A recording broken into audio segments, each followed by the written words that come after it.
Hello and welcome to another Digital Foundry stream on this wonderful Wednesday afternoon or morning or wherever you are.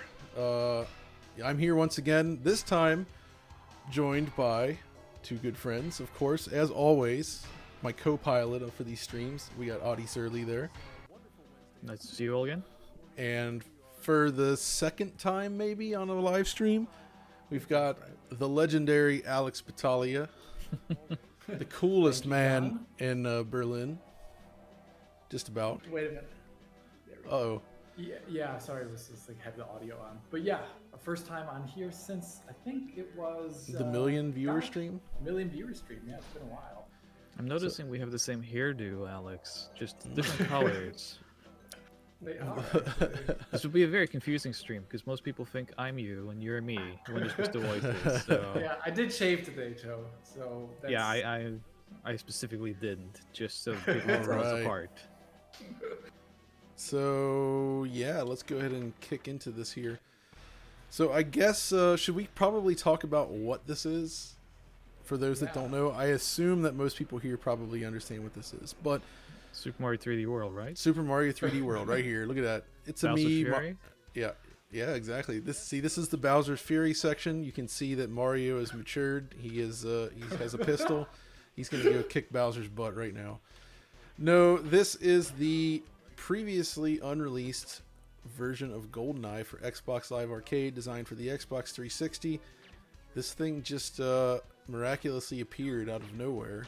I guess it's technically still unreleased. It's still unreleased. Yeah, it's still unreleased. But it's out, kind of. And I thought it would be fun to sort of walk through this bad boy today and just see what we got, because this is a very interesting release indeed, as you guys can see. So we already have a super chat. You want me to read it? Let's hear it. So Chris Rat's saying, what a great way to start my day. The fact that this release last night was a pain for me because I was writing about this for Retro RGB. Oh. Okay then, Chris. Well, I know what you mean about that, though. Sometimes things they just come out. What can I say? Yeah. We always have to deal with that actually rather often. Something comes out and it's like, oh, we had all these things we were already working on, and then we have to cover the thing. So before we continue down the level, one of the cool features, and we can use this for comparison later, is if you hit the right bumper, it switches back to N64 Visuals. Kind of. Like it's the original assets, but the resolution is higher, but they do this sort of like fuzzy filtering effect to all the edges to make it look more like N64, because N64 games I think don't look very good when they're emulated in a high resolution. You need those soft sort of smooth edges, and this actually is one of the coolest implementations I've seen of simulating that, so I really like what they're doing here. Did they, I probably doubt it, John, but did they make the tri-point filtering probably for the ground? It would be great for the safety. No, I think it's not. Look, you can tell that it's not. Yeah. See, that's so I mentioned in the Doom 64 video, obviously, for the Night Dive guys, they actually went through and implemented the tri-point texture filtering instead of the 4-point texture filtering, but they did it in like a shader basically. And I suspect on 360 nobody had even considered doing something like that yet, so I can see why they wouldn't have done it. But anyway, go ahead. I'll catch up on some super chats here. Oh yes, they're coming please. in. So DJG is asking us to sing Goldeneye by Tina Turner. It's too early for us to drink, so Alex will have to do this. I don't have any of my sass on right now. Oh, None of us have been drinking yet. PSVDs is saying your job is awesome, guys. Thanks, good job. Thank you. Thank you. I appreciate that. I'm glad we could get this on here today just to talk about it, because this just kind of showed up in the middle of the week during working on other videos, so I was like, yeah, we should probably just stream this just to talk about it.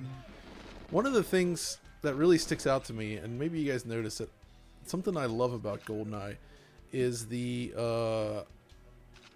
camera bob and general like look of the game in motion, like the way it looks when you're walking forward. Yeah, it does look good. Like the way the hand moves, the camera bob, everything. It's very subtle, but it was actually very, very nice looking in its original form. And I think I think the same is true of. Oh, I love that though. Everything explodes. I forgot.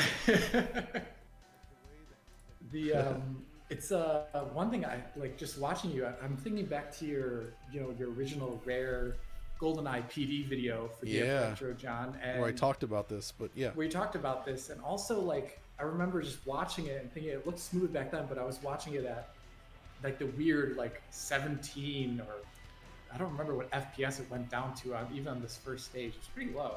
It's low, but it's seeing it at a real 60. It looks really smooth. It does. Really awesome. So, I've had this sort of kind of thought for a while about how game animation got worse before it got better in first-person shooters, especially. Like if you look at Goldeneye, you look at Turok, the movement of everything, it feels very fluid in a way that was kind of lost for a while. Yeah. Like just think about like something like freaking Red Faction comes out for the PS2, right? The animation in that is horrific. Yeah, it's really bad. Even like big PC games at the time, you look at like Return to Castle Wolfenstein, Soldier of Fortune 2, stuff like that. Like, it's horribly animated. It's not smooth. There's a lot of this, like it's really stiff. And then the early days of Ragdoll. Rare was using what do you call it for this, right? Motion capture, correct? Like they. Yes. Oh, I'm pretty sure. Yeah. It's all static animation, but it's mocapped. Yeah. I think we have some super chats though that we missed. Yes. A couple. So George Franklin is saying it's the music Unchanged. Yes. Yeah, I think you said yes. Yeah. It does seem to be the original soundtrack, which is great. I mean, it would have been cool to hear a potential like an arranged version, but I think the original soundtrack holds up really well.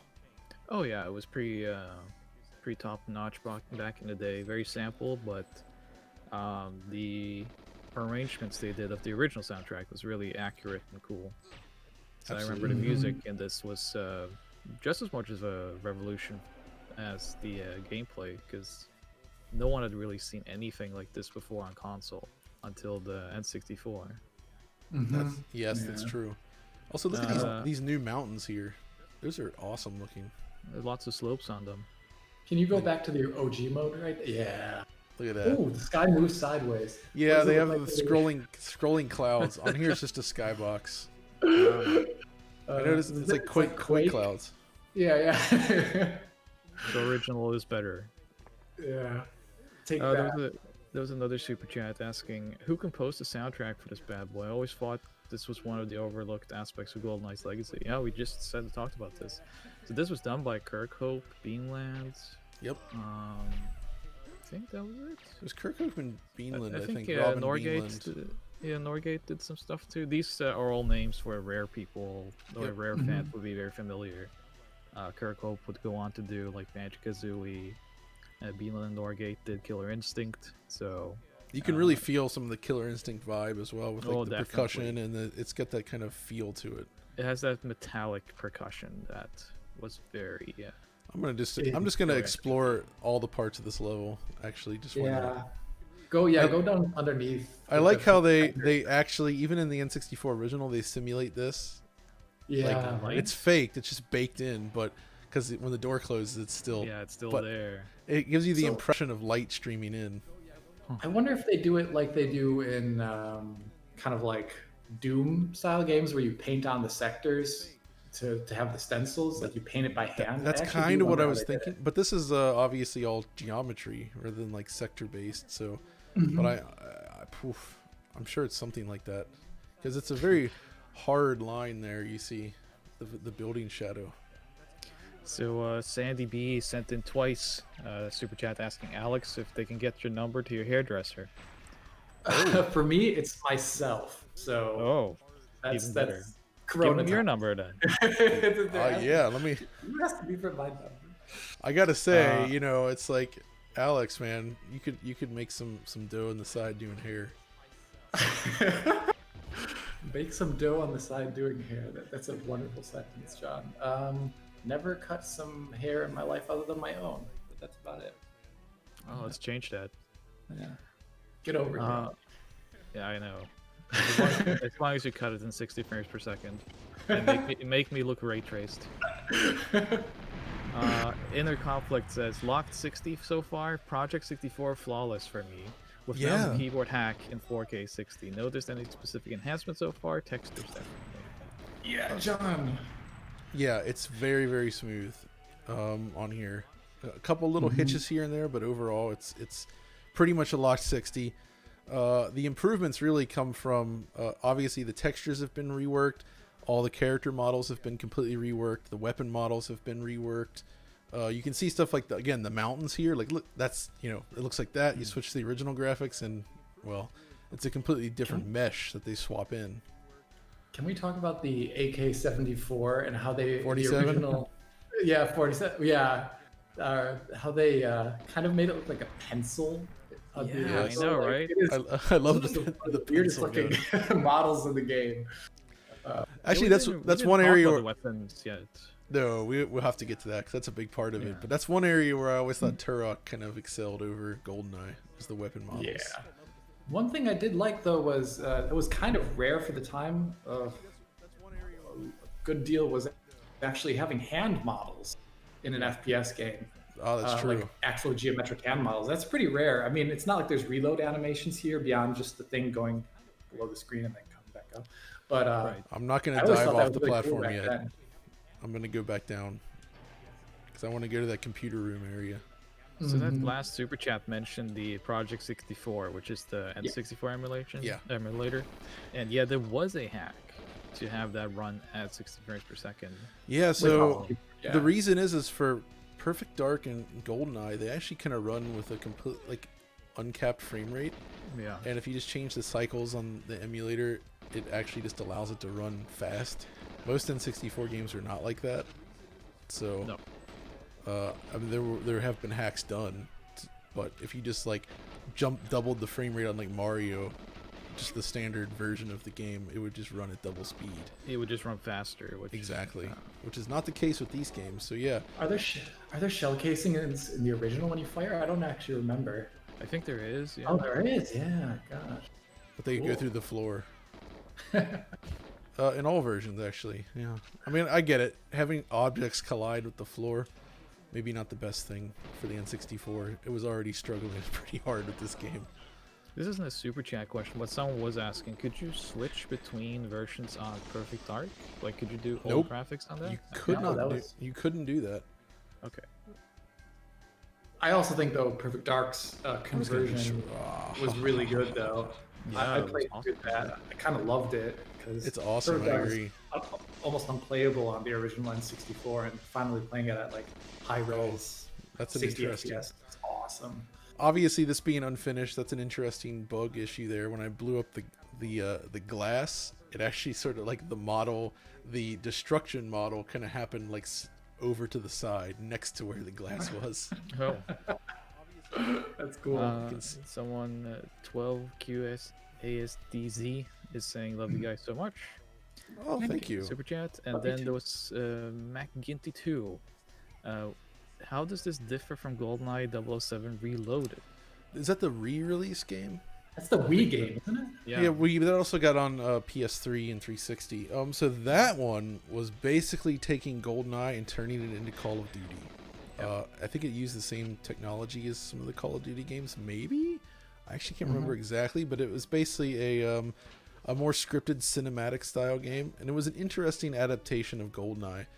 But from the very first level, the way everything plays out, you go through a whole cinematic sequence in the truck and have to hand your papers and stuff, and then things go wrong, and there's a sequence where you're leaning out of the truck shooting, and everything's just more cinematic. John Ho sent €1. No comment. Thank you, sir. Yo, no, John. There's so much to live for. Wait, so does this game have all the objectives in there? Does it actually tell you when you completed missions like in the original? It does. Okay. It does. It's Yeah, not just playgrounds. No. The full thing's here. Wow. There's probably bugs, and by the way, I'm using this controller. Oh. Yes. So Statistics are cool. okay, so this is one of my favorite music tracks in the game. This the facility. Yep. Chemical warfare facility. Oh god, what an amazing intro to the game. Like just looking at even so like the faked yeah, look at that, Sean. The baked in shadow in the texture.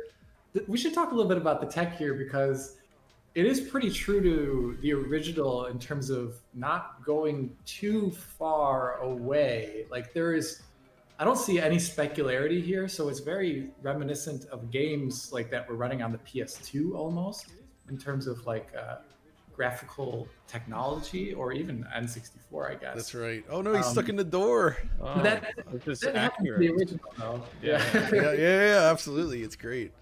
I love those death animation, John. Like, oh. I know man. there's so wait. It's a bit interesting. It's interesting to see this game because this looks very similar to a lot of these projects on the emulation side, where you just insert high texture or high quality textures. Yeah, for sure. And then it run like WWF No Mercy and Goldeneye. And there's tons of these packs. Look how high res And- though this texture is. Yeah, Like it's quite original- high res. like, Looks that's- very good. No smoking. They want to make sure you know. But it looks a little bit kind of tacked on the top to me. Yeah. I know what you mean. It kind of Yeah. does. Like here, this room's much brighter in the original. I think when you go back, isn't it? Like go back to the original textures. Yeah, it's like much brighter, less grunge. Much cleaner. Yeah. Yeah. So It's a very that is different to be thing. said.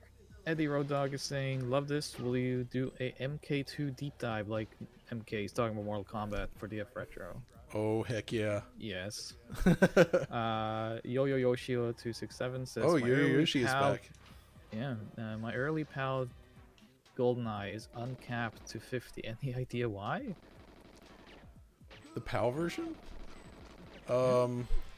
I mean, on the Rio N64, I don't think it could possibly get that high. But I mean, I assume if you played the PAL version in an emulator and you did the same thing as you're doing with the NTSC version, maybe it is capped at 50. Maybe. Possibly. SDFN says, "Thank you guys for all the comparisons and entertainment. Really appreciate everything." IGS Impact Game Station says, "Should I DM Grant Kirkhope and get him to watch?" Yes. Yes. He's a very nice guy. I met him several times actually. Wait, I'd love to get Grant in here. Okay, so this is interesting. It's cool. Yeah. In the new version, you can sort of see like a repeating striped pattern in the wall that's kind of not there, and so I kind of like the N64 look a little better here, but these these tiles do look better.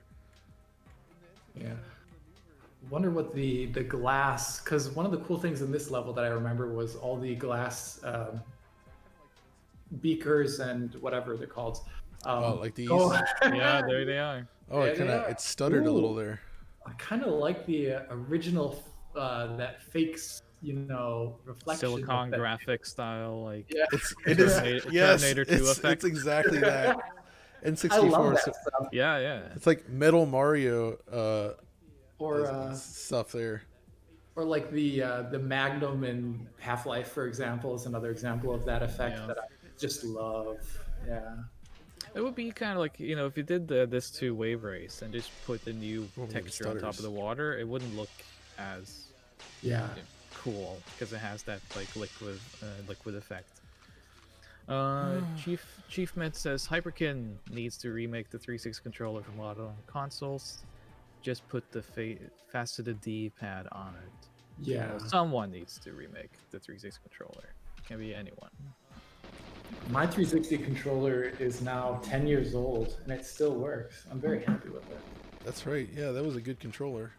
The Xbox One though, like it's a great controller, but the durability of the analog sticks concerns me, and I only discovered because my son has actually broken 3 of them. And he uses it a lot, but basically what happens is like the dead zone gets completely messed up, so like the stick over time it just starts moving automatically and getting stuck in directions. Are you talking about the And- Duke or the Revision? No, the Xbox One controllers, the newest, Oh, one. Okay. like ONE, like the newer controllers, like Man, these Uh, consoles and it's- their names. it's unfortunate. Yeah, exactly. But anyway, more super Felix Klinge is saying, "I have to mod my system first. Can't wait to get my hands on this." Oh, Felix. That's my good friend Felix. Yeah. Welcome. I'm glad you're watching. So, yes. Good to see you here. What up, Wait. Nico? Saying fantastic work as usual, DF crew. Thanks. Appreciate that. Thank you. Sub Thanks for Elements, watching. Question of the day: is John drinking a chocolate milk? No, it's a Chalky milk. it's Chalky a milk. coffee with some Hoffa drink in it. So it's not. It's like a milk substitute, but not milk. Oh, Yeah, it's good old oat Yeah, milk stuff. I drink that stuff all. I was about to I say love the Hoffa milk. stuff. Look at that. I don't know what I actually like here sometimes for the texturing. It's interesting. I like the new textures are interesting, but I also kind of prefer the original. Whoa, okay, I'm just could forget just it. be because we're so used to the old though. Yeah, that's true. That's also Yeah. true. But I guess for me, it's like when you have super low polygon environments like this, like I kind of Yeah. feel like when the textures like outstrip the detail of the models themselves, it's like you get this weird kind of combination where it looks a little off. You know what I mean? Yeah, it's Now like I gotta said, get- it just feels like you plastered like Yes. on top of tape. And, like the actual geometry doesn't fit the texture. It's a bit actually like, in this game, when they did the character models, we talked about this earlier before we started, but it's, them taking a photo and just slapping it on a flat piece of face. Yeah, exactly. And it's like that almost for the environmental textures here, where it's hyper realistic environmental texture slapped onto something that's completely flat. And it looks a little, it's not as It's good. a little bit strange. I'm sure we'll get used to it though. Spiffy Mark, did they modernize the controls? How does it feel? Yeah, good question. So that's actually one of the things they did the best. Actually, the controls are so good now. It feels wonderful to control. Like the movement, the dead zones, the analog aiming. Like it's really nice. Like I love it. So that's kind of the best part here. It is interesting. Neoworm says long-time subscriber, but first-time super chatter. I'd love to Oh. see you all live streaming. Thanks for the great videos. Why, thank you very much. Well, thank you so much. It's good to have you Thanks here for the first super chat. on this. It's like a middle of the I Wednesday. look forward to your but- second and of your third super chat. Yes, I'm a big fan of the third. That's usually one of the best. That's usually the best one. You don't forget your third. No. I love these animations. Yeah, Whoa. that guy when you shot him, that looked amazing. Yeah, I just saw that event. There's so many dudes. Little bit. That's what I love about Goldeneye is the fact that you can kind of route these guys into Oh, like yeah. these big Yep, piles it's in so small great. corridors. So it's very much the best Rambo simulator that was ever made. It's better than the So, Rambo does game. Yes. Does this level facility have Dr. Doak in it? I honestly don't remember. It Which level does, is Dr. doesn't it? Doak?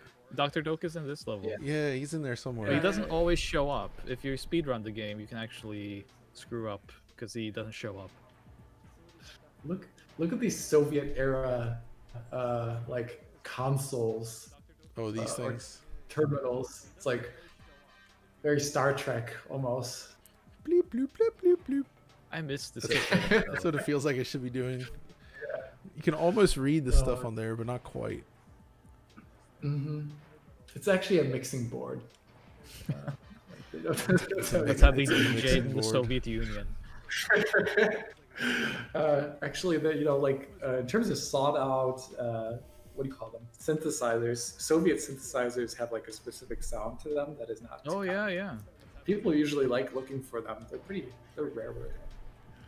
It's very like Soviet technology in general has this weird atmosphere around it, like collectors Yeah, around it and stuff. Are pretty does. serious. That even extends into video games with the Dendy and all these Russian Oh consoles. yeah, the Dendy. Have you seen the Dendy, Alex? No, I haven't. You want to tell him, Audie? I mean, the Dendy was just an unofficial Nintendo. There's many iterations of it, but it's famous for its mascot. It's like this elephant with a baseball cap. So it's basically a Famiclone, but from Russia. Yeah, Yeah. that's cool. Super chat here. Another one from Chris Fratz. A thing they added Hello, in this Chris. version is a hint arrow that points to the objective if you get lost long enough. There's no option to turn it off though. Oh, really?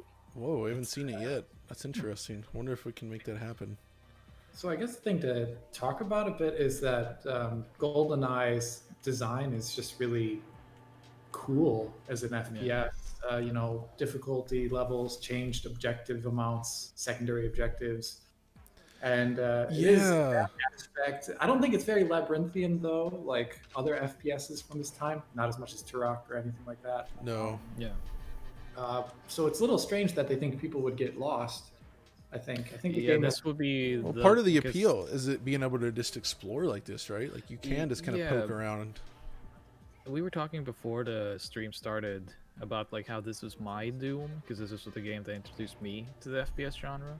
And one of the reasons why I enjoyed this over something like Doom at the time, and nowadays I have more of an appreciation of Doom, was the fact that each level is kind of like a living environment, and I can just explore it, I can take part in it, and it had several objectives, whereas like Doom and Power Slave and these things were just pyramids. I just got kind of tired of running around trying to find my way around.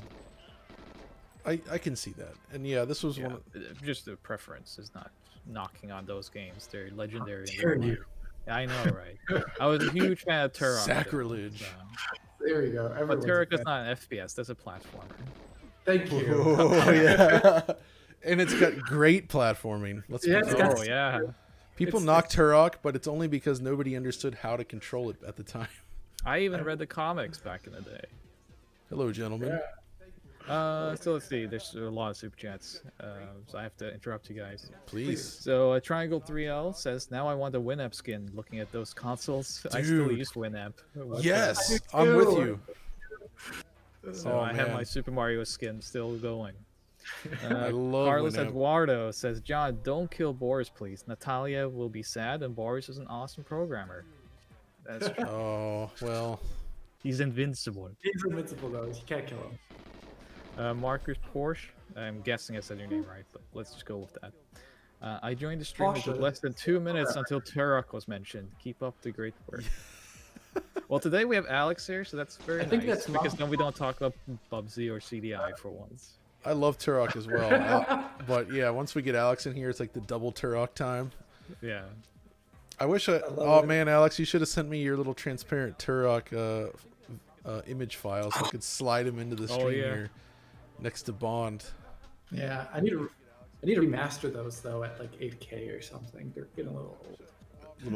What I want to say really 8K. quickly before we forget is because I feel like I should quote unquote pimp this, but Ars Technica is the only reason why I caught on and I kind of talked to John this morning about this and doing this Oh, stream yeah, was yeah. because I read this article by Sam at Ars Technica describing how he had played the game. And I sent him a message just asking him questions kind of about what he played and what he thought about it. And then I just did a little bit of Google Foo and we arrived at the ability to play the game as we are right now. So thank you so much, Sam. And I recommend everyone read that article. Yeah, Sam does good stuff over there. He's kind of a friend of the show, Yes. I'd say. For sure. Fantastic website. Steve DeBellis says, "A cup of coffee for each of you. Thanks for everything you do." Oh, well, thank you, $15. Steve. Appreciate that a lot. I'm glad that so many people could come out today to check this out on Wednesday afternoon. That's Last pretty minute. awesome. So it's kind of a last minute thing, you know, just for fun, because I really wanted to just get into this, because So I love this I want to stuff. talk a bit about FPS design because I always have a going thing with a friend of mine Please. where we talk about a good FPS arsenal is one that doesn't have repeating weapons and or each weapon finds its own level of usage in some way. And I think Goldeneye, even though it's a good FPS, has a lot of extremely samey weapons. Yeah. Yeah, it's like agree. between the pistols, it's like, I mean, they have different damage values to a certain degree, but like the DD7 switching the it's bad English, between the DD7 and the DD Dostev, I don't remember the names of these pistols, but they're all very samey, and it's like, ugh. But I like the level and the objective gameplay. a lot. So the objective gameplay is something that we would also see a year or so later in Thief, Yeah. which I loved, where it's like the difficulty impacts the objectives. And it's not something we see often even now, where it's like, you know, you play on easy, you have to complete objectives 1 and 2, but if you play on medium, you have to complete 3 and 4, and if you play on hard, then there's an extra couple objectives as well. So like just constantly ramping up that I think makes level design more interesting, and it gives a lot more replayability to the game. Oh, the replayability in this, I mean, it's what we said And- earlier. It's not like it's not based around finding your way through a maze and a key card. Also, I There's gotta so say, many ways of playing each stage. in this game, playing this with this controller, I feel like a machine. You just like blasting. Like on Yeah. N64, You're you so actually good. you need to be a little more careful. My gosh. Oh wait, what I did I want do to know here? who the person was who designed the N64's texture on its thumbstick. Did I, I mess that up? that person, my goodness, after playing N64 games for so long, you just have like a raw thumb. What did I do there? I think there is a Iwata Asks interview with the people who designed the controller. I think you can find that answer. Oh, his sleeves messed up. That's another really cool thing. The HUD's a little weird, but Yeah. Oh, I forgot to destroy all the tanks. Right. where he looks down at his hand. I mean, it's a little absurd that he like. It's a little broken in this version. In the middle of a gunfight. You know, if you have a smartwatch, someone's made that UI in real life. It's awesome though. Oh, absolutely. Speaking of the weapons, I think this is the first game I ever saw, at least, where a sniper rifle felt like a real sniper rifle. In fact, if you kind of zoom in and Yeah, I know what you mean. It totally did. oh goodness, I have to catch up with super chats. I can't even think of any games. Okay, Alex, someone paid you €5 to say Wolfenstein. Oh, you should say it multiple times. Good. I'll do it with my best Wolfenstein. There we go. There you go. Pretty good. €5 well spent. I agree. Zola Kluk says, curious, are you running this game on a modded 360 or an emulator? Oh, I am actually using the Xenia emulator for this. Yes. I do Which plan to. shocked me when he told me. I do want to actually get a 360 up and running with this myself though, just to see it running on the real deal. But as far as like getting things set up today, this was the fastest way, and I'm actually like super impressed with how well it works. It's really like smooth, responsive, and glitch free. Yeah, one day we really should do, or you should do a DF retro with this and comparing it to that 60 FPS and 64 hack next to each other, and see how this. Yeah, that actually could be really interesting, just to And see then, how it stacks up. Then you can run a few texture packs as well on the N64 and see like how How close you can how get does it. this so let's see. Mad1723 says, a little gift for the crew. Love seeing those unreleased projects come to light after their cancellation. Keep up the good work. Oh, thank you. Appreciate that. There's a couple of shooter games from like the PS360 era that I always kind of wondered what happened with. Like, what was that Coded Arms game or whatever that came out for PSP and then they announced the PS3? Oh, Was it Coded. Coded? Yeah, it was the Coded Arms game. It was like a sequel to the PSP game. Yeah, and there's Oh like a man, couple I would love others to see that. that I think got pretty far in development. It's like a lot of Eastern Eurojank games also that never came out during that time that I've always kind of like looked for on YouTube to see if anyone's uploaded them, but they're never there. So, yeah, I always wanted to see Thunder in Paradise on Super Nintendo. Oh, that would have been was amazing, The dude. game that eluded me. Thunder Subnauts in Paris. sent- Sorry. Subnauts sends €5 asking, is this running on real hardware emulation? The game seems to emulate without trying game speed to FPS, so even runs full speed at 15 Oops, frames sorry. per second. Interesting. Yeah, I mean, I don't think that this is emulated at all, like on 360. I think what they did was probably go in and sort of adapt like anything that used like API calls to like N64 libraries or hardware. You know, like the graphics driver, sound driver. They probably rewrote all that specifically for the 360. Nuts. And then Sub-element, Sub-element, do you worry about the legality of streaming this? Absolutely, shut it all down. yeah, Do they in the original graphics mode? Yeah, they do have drop shadows, don't they? they It's do. hard to see. Yeah, that's interesting. So they didn't really change much from the original graphics at all. I love it. I love this. Look at him go. Look at him go. This is the best. I need some Benny Hill music in here. He's just, that door is a real challenge. I mean, I would. Oh no. killed him. Was Killed that him. Doak? Was that I'm trying Dr. to- Doak? What? The guy's face is going through the door is so good. Oh, it's because I shot the things Oh no, that's now. Dr. Doak. And he's So look being at that. This is one of the few I N64 locked games it down because of that the. probably used fog, by the way, for a real atmospheric thing and not to reduce. Yep. You know, Oh, the it's view over. distance. I killed us Like, all. It's time to redo it. Yeah. There. Oh, I shot those stupid barrels, and it's like unleashed. Oh, they show the external camera when you die. I love that. Look at that. Oh, yeah, They show look it at that. multiple times. I noticed the end level cutscene after earlier. So yeah, which was kind of funny. Like EV All right, Shield let's do this 2. again. Hey John, Turok on the PS3 looks better on composites on my CRT than HDMI. Is there something to that, or is Yes. it just too much the retro binging? There is something to that. It's because basically when you play on a CRT like that, it kind of because of the way CRTs work, it displays the image in a different way than like on an LCD. If you played it on an LCD, because the game is not even like a native resolution of like 720p, it's like under that. You're always going to get blurry pixel scaling, and just the issues will stand out a lot more. Whereas on a CRT, it kind of helps mask that. Chris Fratz back again. He wants to clear a misconception.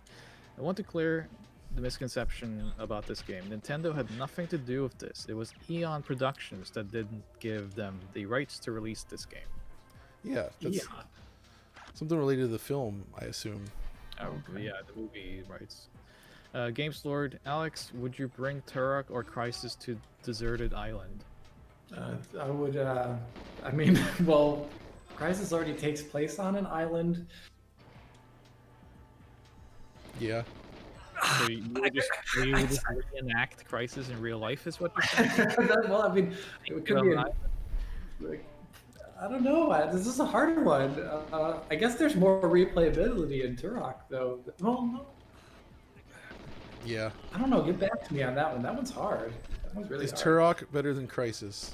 Yes, very. In some ways, yeah. In some ways, I don't in know. some ways, yes. I would Yeah, say so I mean, absolutely. I'm always one of those people that when people ask me for my favorite something, I always say it's Oh, I know. mood dependent. So Yeah, I know for what me, you like, mean. it's like very much mood dependent. But if I want to just Turok play a Day game, or Crisis Day. yeah, exactly. There's only 2 days, right? Turok Day. Arsene Mun, any chance of making a video on Stalker X-Ray engine? Yeah, I've always wanted to touch that, and I think John's really interested in that too. but Yes. there's a lot of really cool stuff that happened there. It's like one of the first PC deferred renderers that I know Yep. of, and Also, volumetric lighting. Out the can I just say the tiles, the floor Tiles. tiles. good looking floor tiles. Yeah, that's what I remember. So Also- Angel Suzuki is asking, are there cheat unlocks? Can John try on facility invincibility cheat? Friends would lend me the cartridges so I could unlock them. Super fun. I don't know Do you actually. remember these cheats? I don't. How would you even know? Like this, the original cheats used the C buttons a lot, so I don't know how this would work on the Xbox. Yeah, I know what you mean. That would be tricky. I wonder. So you would have to fulfill the For- objective, which is very difficult. For England, it was all. Lightning XCE sends $5 with no comment. Mm-hmm. Thank you. Inner Conflict again sends another message. I would die for a DF Retro on the Czech Legends, Viet Cong, and Hidden and Dangerous 2, despite bugs and some flaws. Absolutely forgotten gems. That goes kind of into what you were saying, Alex. It's, Oh yeah. yeah. Forgotten. Yeah. Forgotten gems. He's like, throw down your weapons, and I'm blowing up all of his tanks. do you have the mines? The detonation line? I don't think you have to do that though, do you? You don't- I you think don't you can just. No, I just completed the objective by blowing them up with my gun. Bartman 3010. Given the Turrican collections are making their way now, has Factor 5 been looking into re-releasing the cancelled Rogue Squadron collection? Oh, don't Oh, bring this up. There's not much we can say about this. Rogue Squadron, Star But Wars. yes, there At least- was a collection meant for the Wii that was canceled and shown off on IGN. That's right. And wouldn't it be great if that re-released? Yeah, like imagine like widescreen, other improvements, more orchestrated Orchestrated soundtrack, music from Chris Holzbeck. some did mo- love music to motion orchestrate. control, lightsaber battles, maybe that kind of stuff Yeah. seems possible. Motion control lightsaber. N1 sends 10 British pounds. Hello all. With all the attentions in the past Whoa. month since the playthrough of this was leaked, do you think they will look into releasing this fully to make money, as it's clear that the demand is still there? Probably not. I'm sure they something would to do with love. copyright and whatnot. Yeah, I mean, it would be awesome if they could find a way to get this out. Like, go back to it, further clean up the project, I mean, there's potential here. It would sell a lot if they did it. But, there's just money on the table waiting for them right now. And somebody's That's just, usually how it is with these licensed projects, though. It's just kind of, Yeah. It's the same with like the old Disney games from Capcom and whatnot. It makes so much sense, but it's just the rights issue. man, I always thought the original texture here, the N64 texture, was very SGI somehow. Yeah. Yep. Like the totally style of it. It's like, oh yeah, that's SGI. Is there 16 times anisotropic filtering or 8x or something? It's a little hard to see from. There is definitely anisotropic filtering, but I don't think it's 16. I think it's just like 4, Yeah. which is Game yeah. Go ahead. Games Lord. I always knew it would be tormenting question for you, Alex. He's referring to his questions earlier. I mean, let's just say that, I do think Turok has more replayability than Crysis in the end, because I would maybe try and start speedrunning it, which I've never tried, which would be fun, because we were talking about Turok being a platformer earlier, but it has some crazy, awesome Quake first-person kind of like feel to it, where you can jump after you leave an edge. That's why it's like Oh, I don't know the surprisingly. key. I need the key. I need the key. I think I would probably want to do Turok then in the end. Yeah. Lightning XC actually had a comment earlier, but didn't work. So here's another. Thank you. Sorry about that then. Thanks for streaming this. This might have been brought up, but this might bring some hope to see Rare's other lost dinosaur planet. Yeah. So Oh, that would be amazing. the dinosaur planet was the predecessor to Star Fox Adventures. That's right. So Yep. I believe Star Fox Adventures is very similar to what the original idea was, though, and It then was, just yeah, tacked on with some Star Fox lore. precisely. Is there a tank here, John, that you can go to? On the right hand side of the Oh, that's right. There is a tank over there, and I gotta get the key first to get the plane started. Oh my gosh, so close to death here, John. I know. There's the key. Just in here. Rob Bean is asking you guys opinions on IO's new 007 game. I don't know if Oh, we what don't it's know gonna anything be like about at it. all. It's not possible to say Are you anything yet. excited? Let's. Yeah. Sure. I'm very excited to see what IO can do with that. Those guys rule. They are really cool. Uh-oh. Oh my gosh, John. Get in the tank. Maybe it gives you extra armor or something like that. I honestly don't remember. Oh, look at that. Okay, wait. Did they change the tank model? They had to have, right? It looks. Oh my gosh, they did not. Yeah, it looks the same. Just different But texture. it's like a, yeah, it's kind of cool. You can shoot it too somehow. How do I That's- shoot it?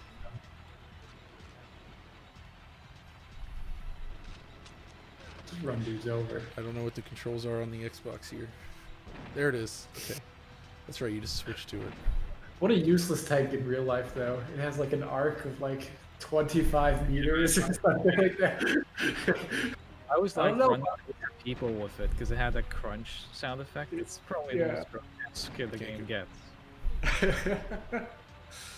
Uh-oh. Uh-oh. Oh, what's going on? Another Oh, question no! from Super Chat. The game skipped and I got killed. Oh. Arseniman is asking, always wanted to ask why most Unreal Engine 3 games had models that had that glow, like they were covered in Vaseline. I want to just say that's because Unreal Engine 3, the ones that games that usually ship with like a lighting model where the entire level lighting was like baked, and then the character models were lit with some sort of weird spherical harmonic system. So they kind of like really glowed a heck of a lot. Like Gears, Yeah. Gears is like it has this look all the time like that, and it's only really until like Gears of War 2, Gears of War 3 that Unreal Engine 3 shook off that look because they changed the lighting eventually. That's right. They added more to it. They added in eventually the baked global illumination system light mass, which was excellent. Oh yeah. So, but it was all kind of like that was like a new era of rendering at the time, right? Mm-hmm.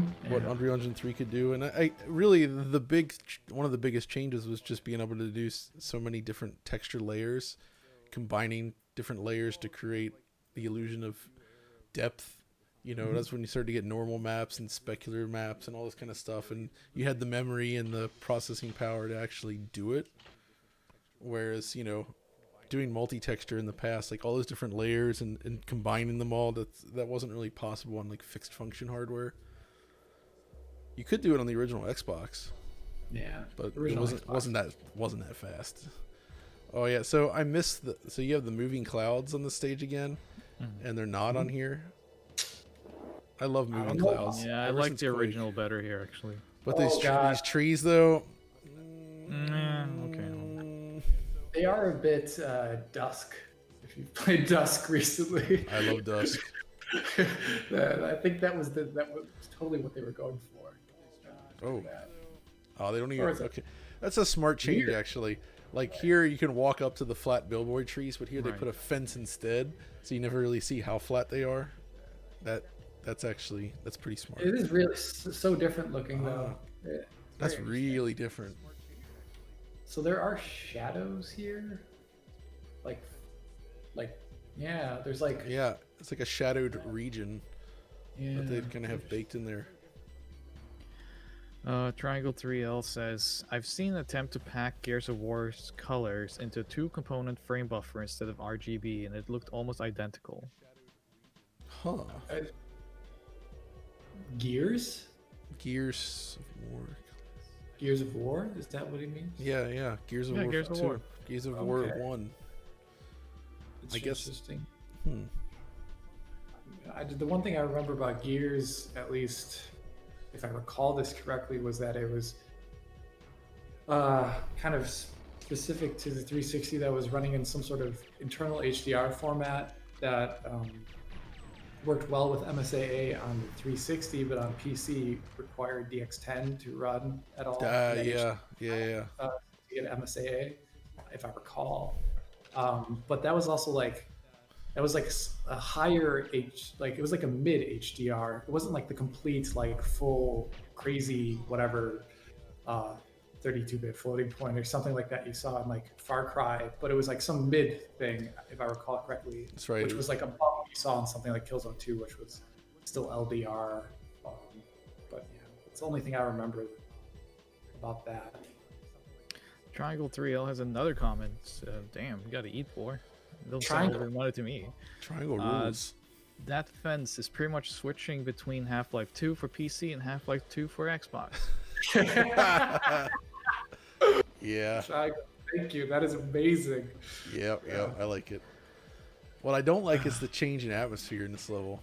Like, yeah, it has changed. You know, one thing you haven't mentioned too much is the drawing distance here too. I mean, on the original, you would not see this far. You're right. This is one of the few areas, because in the first level in the dam you can see all the way across the area, but here they actually do limit the distance. It's pretty far for N64, and it would. I think far in the original. Yeah, I don't remember seeing that. I don't think you had that harsh cutoff of the clouds. Like, I need to go look again, but I feel like it looked different on real hardware, and it probably did. On real hardware it just looks fogged. You know, like like it's shorter. This is like a clear, sunny day now. Yeah, it does have it's different. It has its own atmosphere. It's just different. It's less romantic. Be honest, John. That's true. It is true. I mean, that's the way it is. gosh. I always loved this level and the original though, because there was just so many objectives and so much to do on this level, and of course some subsequent levels. Yeah, But it's it just just fun to made me poke feel so around. free in a video game. You know, Yeah. It and does. It Mario does have 64 that. was like a platformer with freedom, but this was very personal. For first person, obviously, you immerse yourself much more. And I had certainly never played anything like this when it came out. Audie, have you played Codename Eagle at all? Codename Eagle.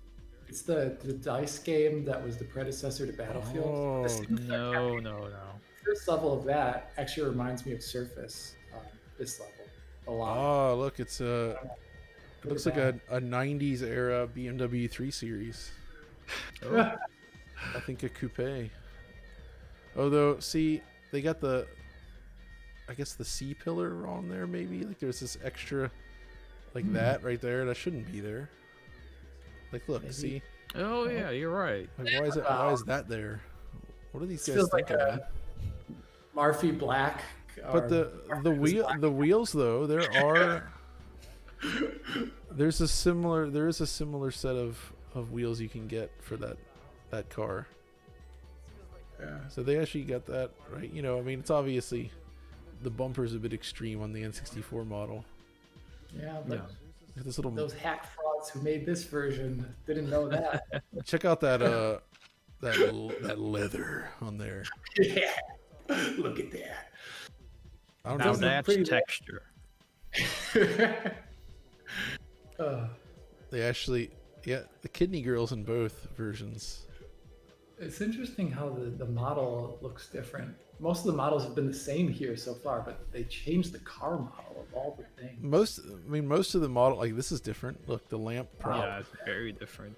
They actually changed I the still lamp like prop. the original better though. I do like Actually- the original though. Yeah, the way I know, I'm sure it's just a black material, but it looks like it's unlit.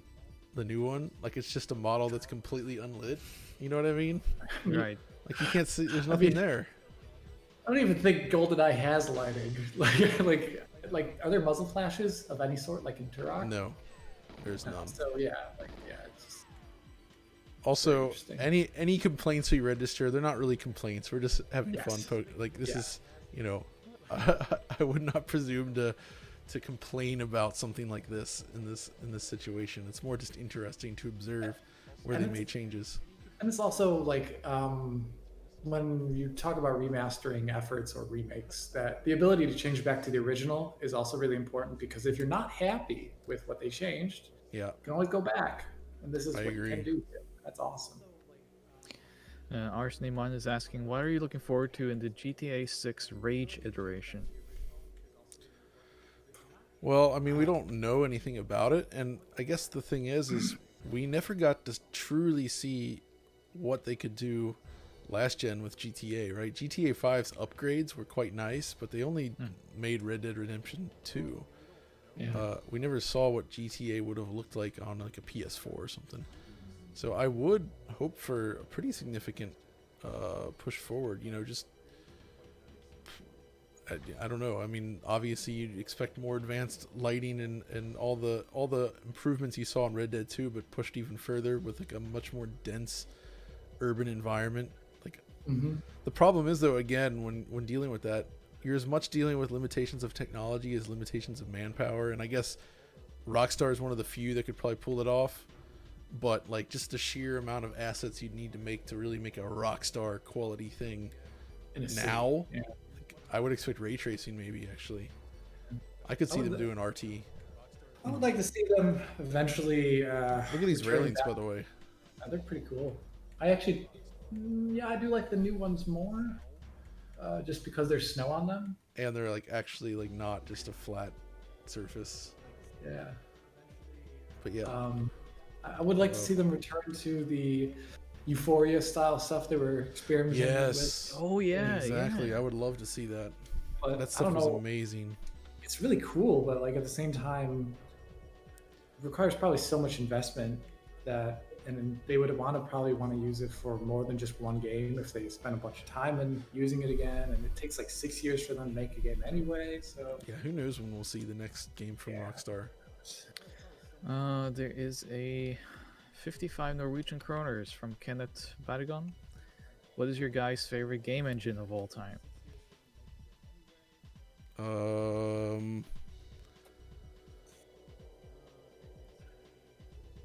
mean, I'm gonna be completely like just from the stuff I've played off of it, it's probably Gold Source because the modding community was insane in Gold Source days. There's so many total conversions. And it was also at that period where it was still possible with a small team to do a total conversion because the art was, like John was just saying, manpower or person power, whatever. Sorry,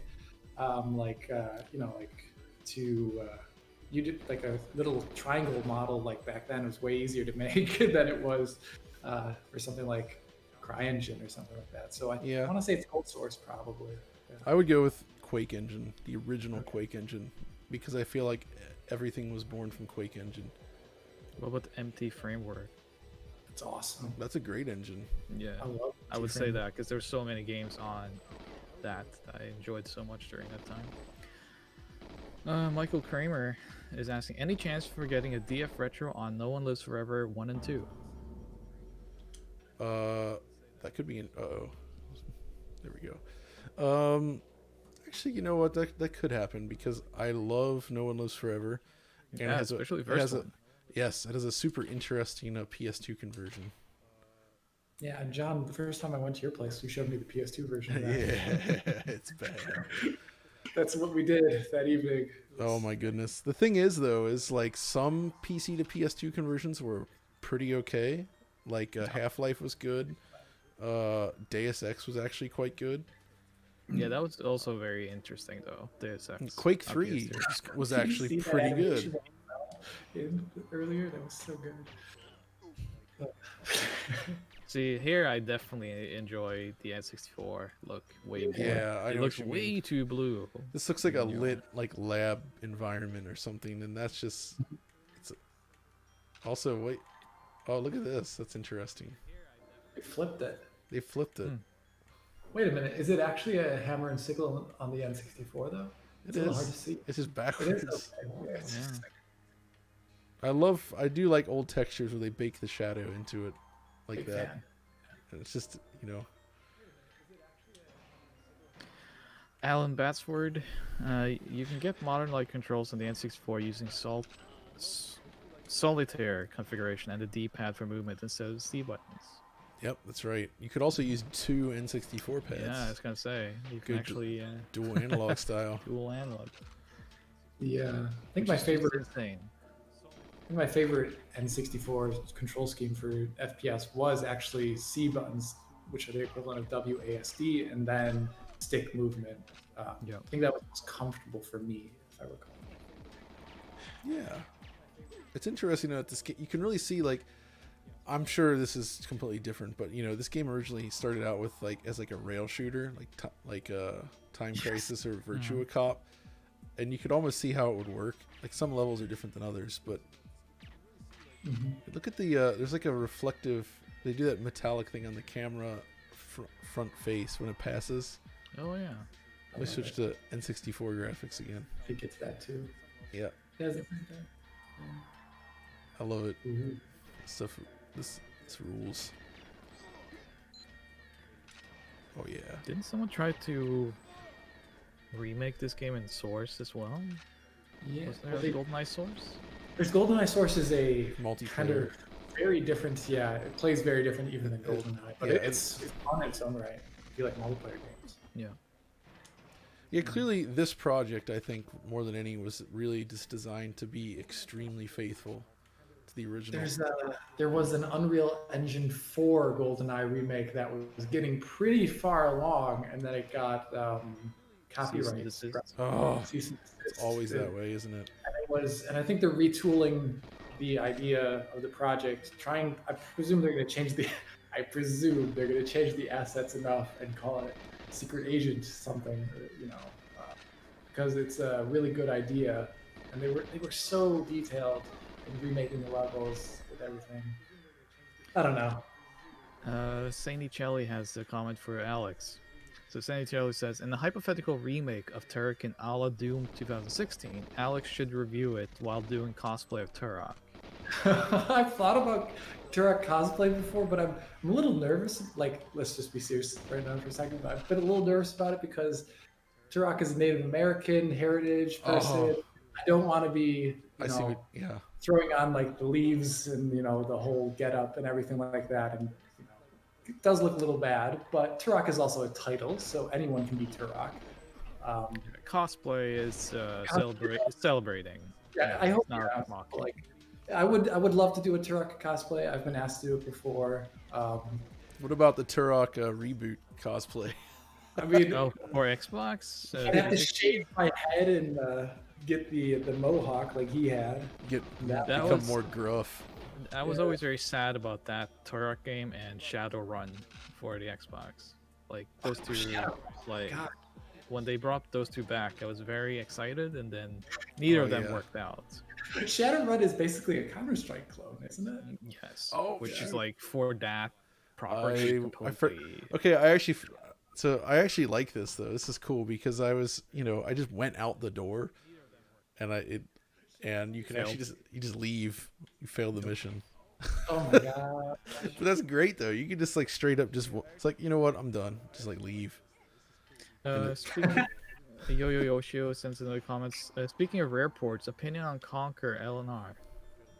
Oh, I it's like it. it's excellent. That's a really fantastic remake. I think they did a really nice job with that. It I looks think some gory. people dislike that they got rid of some of the weirdo multiplayer modes that had. They changed it so it's like more. Critique. They basically made it Xbox. Yeah. It is very Xbox. Swift X Miles says, would love to see Eternal Darkness DF Retro. Yeah, Eternal Darkness is awesome. Oh, you know what? That would be interesting. I like Eternal Darkness as well. That is really experimental and weird. I love that game. Michael Thomas, love your videos, guys. Keep it up. And is this game available for download? If so, how? I unfortunately can't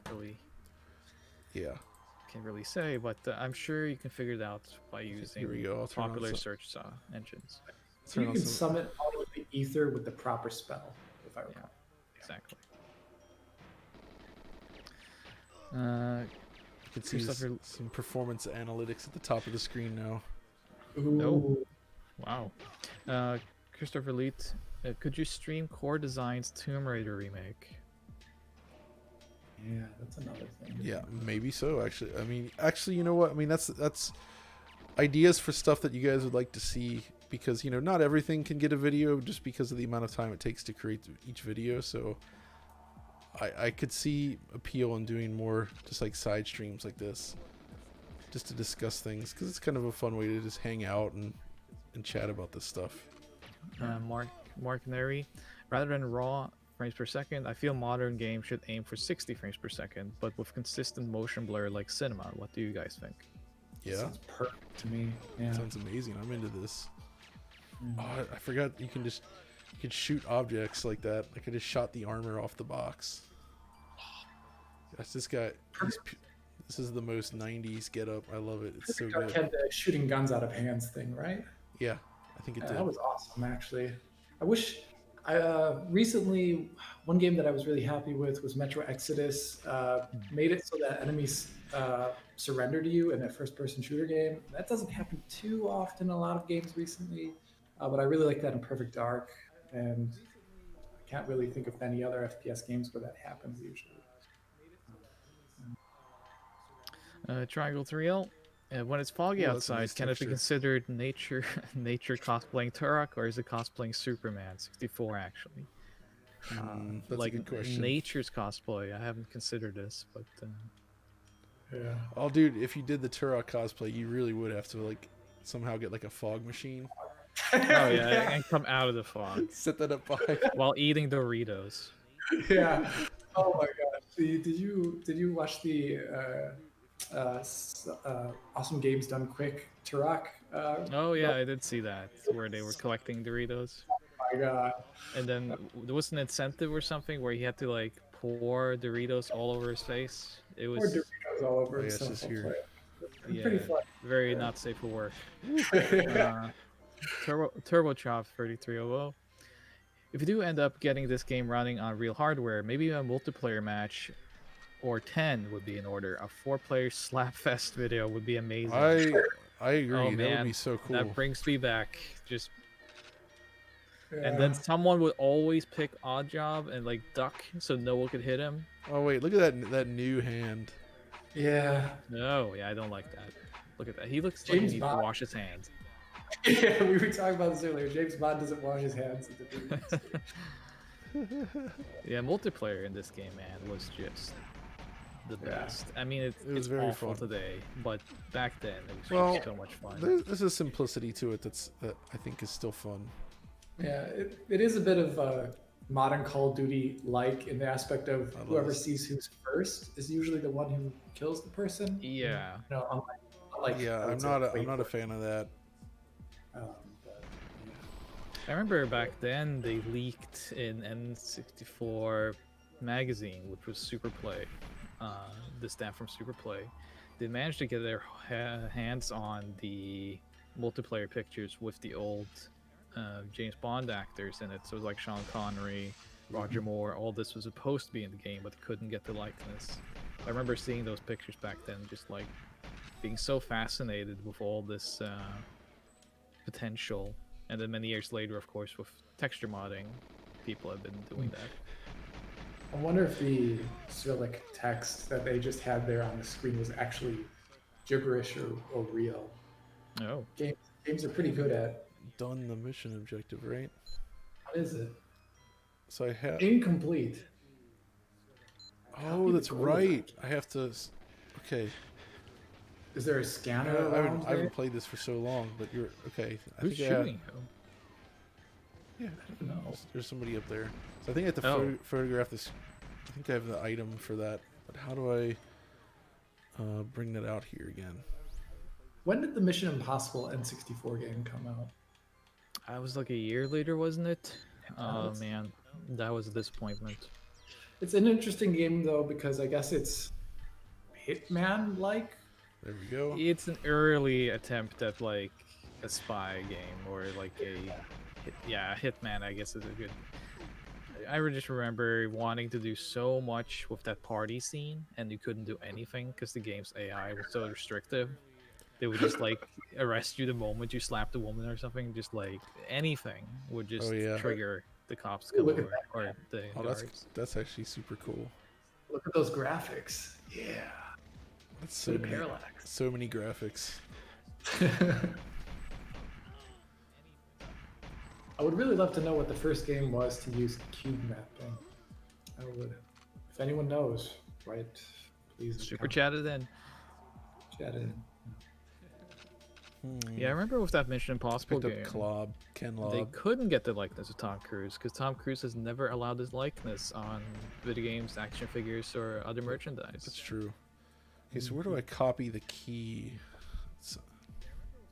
Maybe he fears disfigurement or something like that. I actually forget what I'm doing here. Maybe Maybe.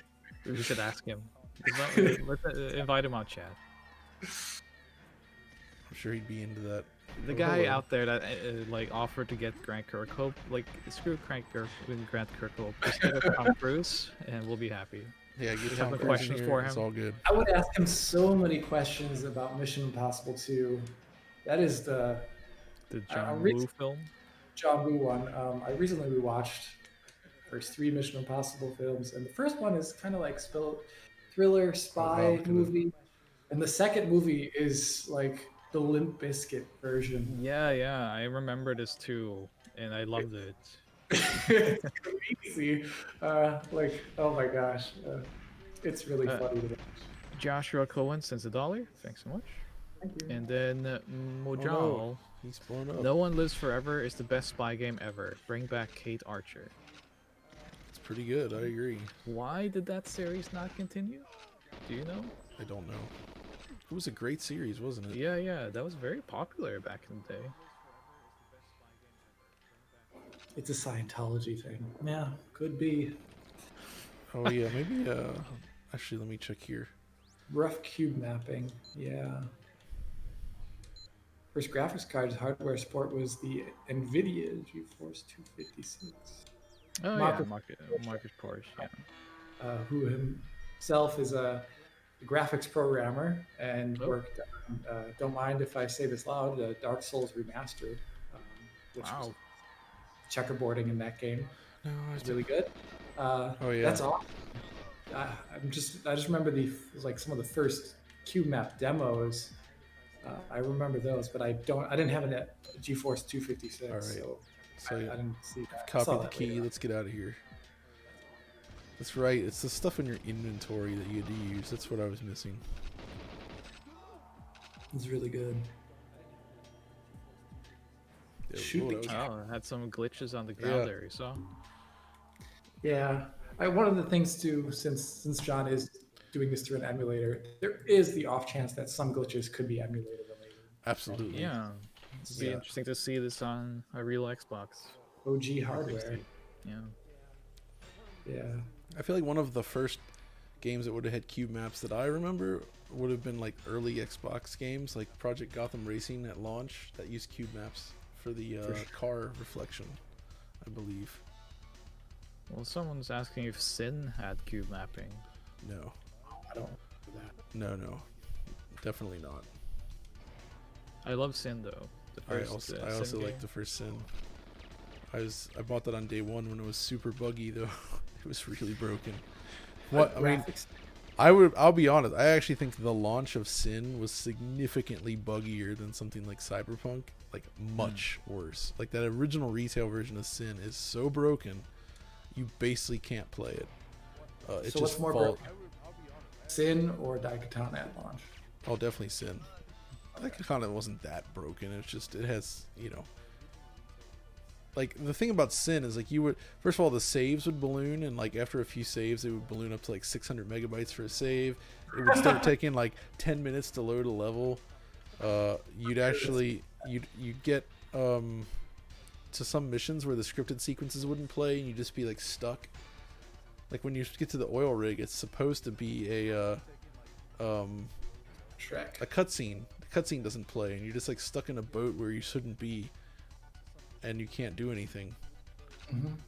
So like stuff like that, like the scripted sequences just break apart like constantly.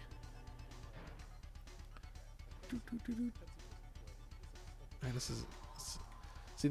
this looks pretty good in here. Oh, well, there is that. Yeah. So But again, that's an unfinished glitch. Yeah. That's okay. another, in terms of other landmark FPS, and someone typed Halo is trash in the all chat. Oh, Yeah, I don't know who that was. why would you say that? Come on now.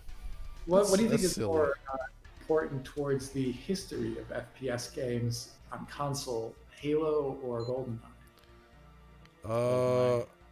No, I think GoldenEye kicked it off, but I think Halo had a larger overall impact in the end, and it really You kind of really think so? I would do. think that I the do. iconic, like, the mainstream appeal of James Bond on console. Oh, I know what you're saying, but I think Halo edges it out just a bit because of the way it like Yeah. introduced the console world to like LAN play, online play. You know, it had such a big tournament scene.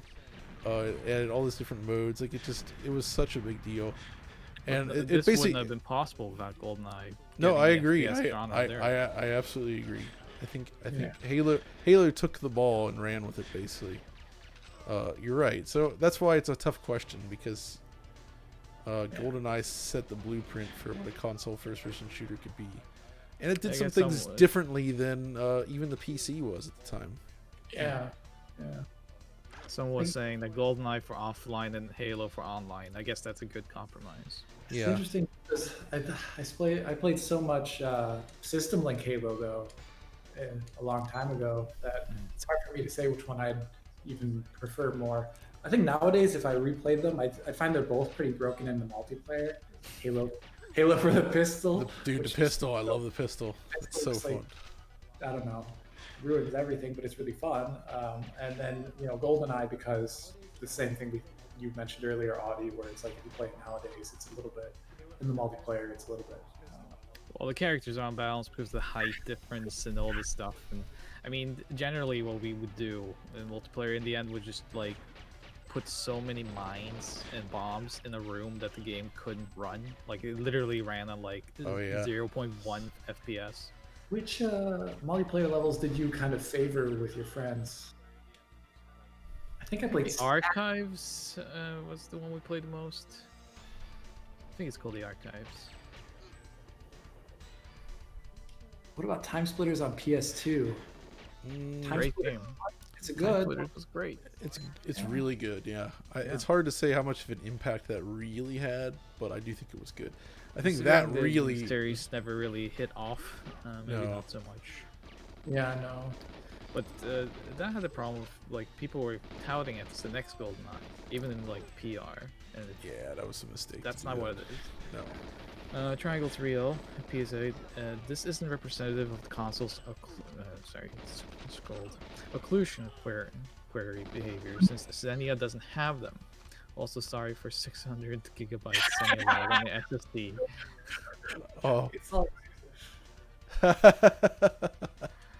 good. Chris Rat, GoldenEye is iconic, but I think Halo's effects are still felt in games today. That's pretty true. I mean, Yeah. probably Call of Duty Online without Halo 2's online success. Oh, there's the arrow thing that he was talking about. Look at that. Oh, That's pretty interesting. It's actually highlighting the object that you missed. Jake Frodsam, have MR Mario mod. Wait, have MR Mario mod you on Xbox with an internal SSD. I guess MR Mario is a modder. Oh, That'd be interesting to see. An SSD. that would actually be awesome. I would like that. He's talking about an OG Xbox, I presume. Just people have done some interesting like boost to the memory as well, if I recall, for the original Xbox and various other mods to really kind of push it out. Wasn't one of them replacing also the CPU too? Was another one? Possibly, yeah. I mean, maybe Triangle would know more about that. You can type that in the alt. Triangle. Yeah. Hold on. Canadian Sivam sends to Canadian dollars. Second City Saint sends $5. $5 just because Alex is hot. Heck yeah. Now it's finally gotten to that point. There we go. Yeah. That's it, Alex. Getting You're- late enough. You're gonna be on all of our streams now. Sip away at this coffee that doesn't exist.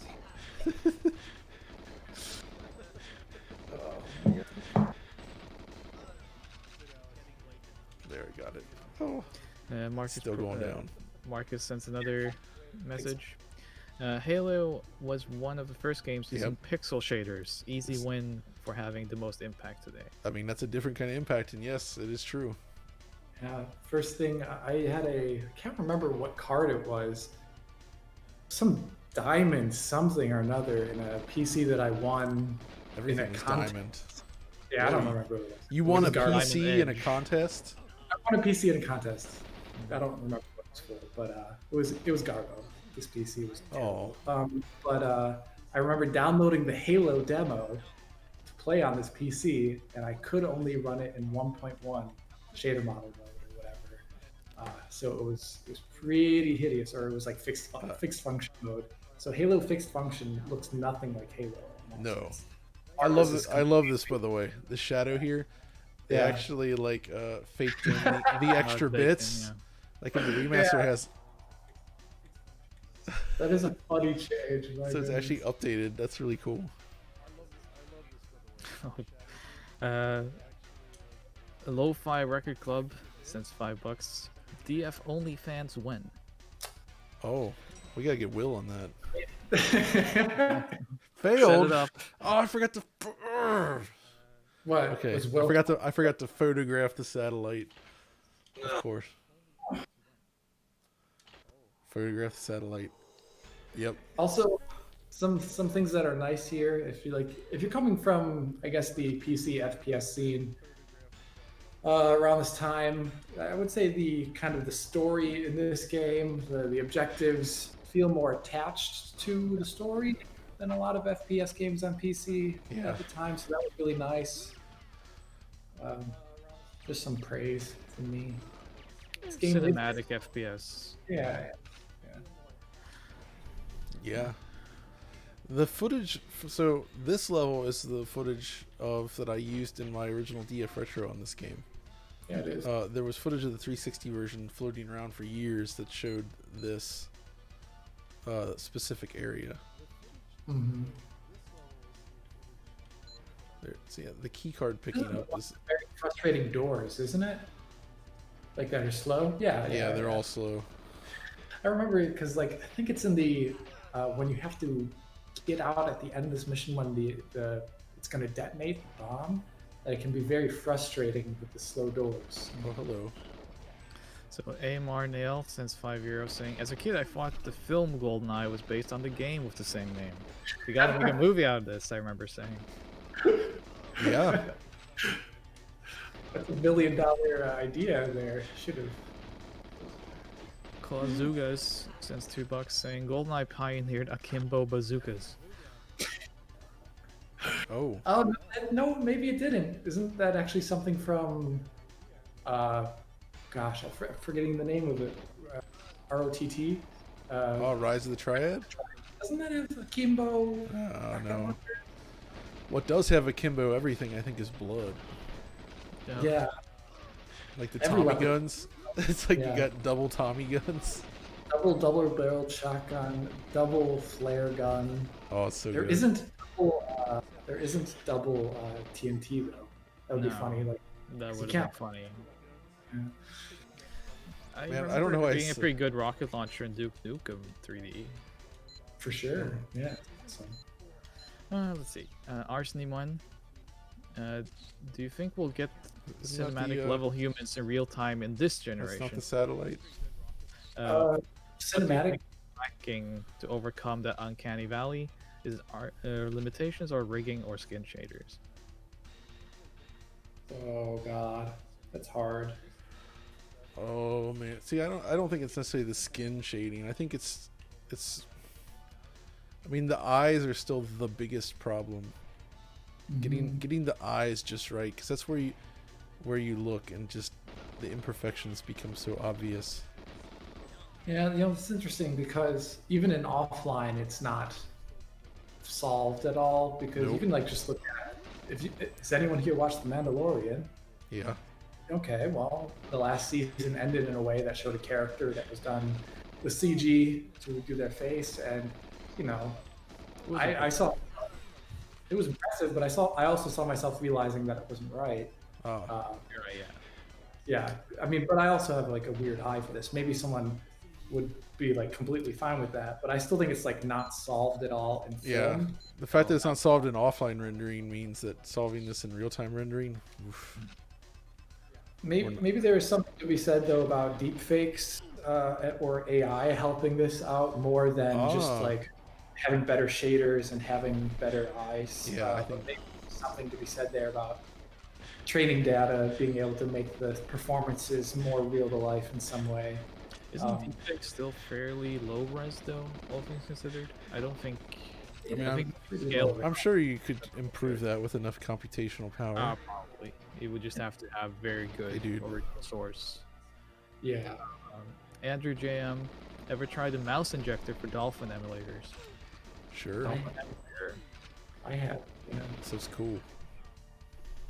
It's Actually, cool one thing I results. always loved with Dolphin back in the day was you can, with the NVIDIA shutter glasses for 3D, you could force 3D in almost every single game Yep. out there, and you could it also work with Dolphin. Interestingly enough, I used it with the HMZ-T1 as well.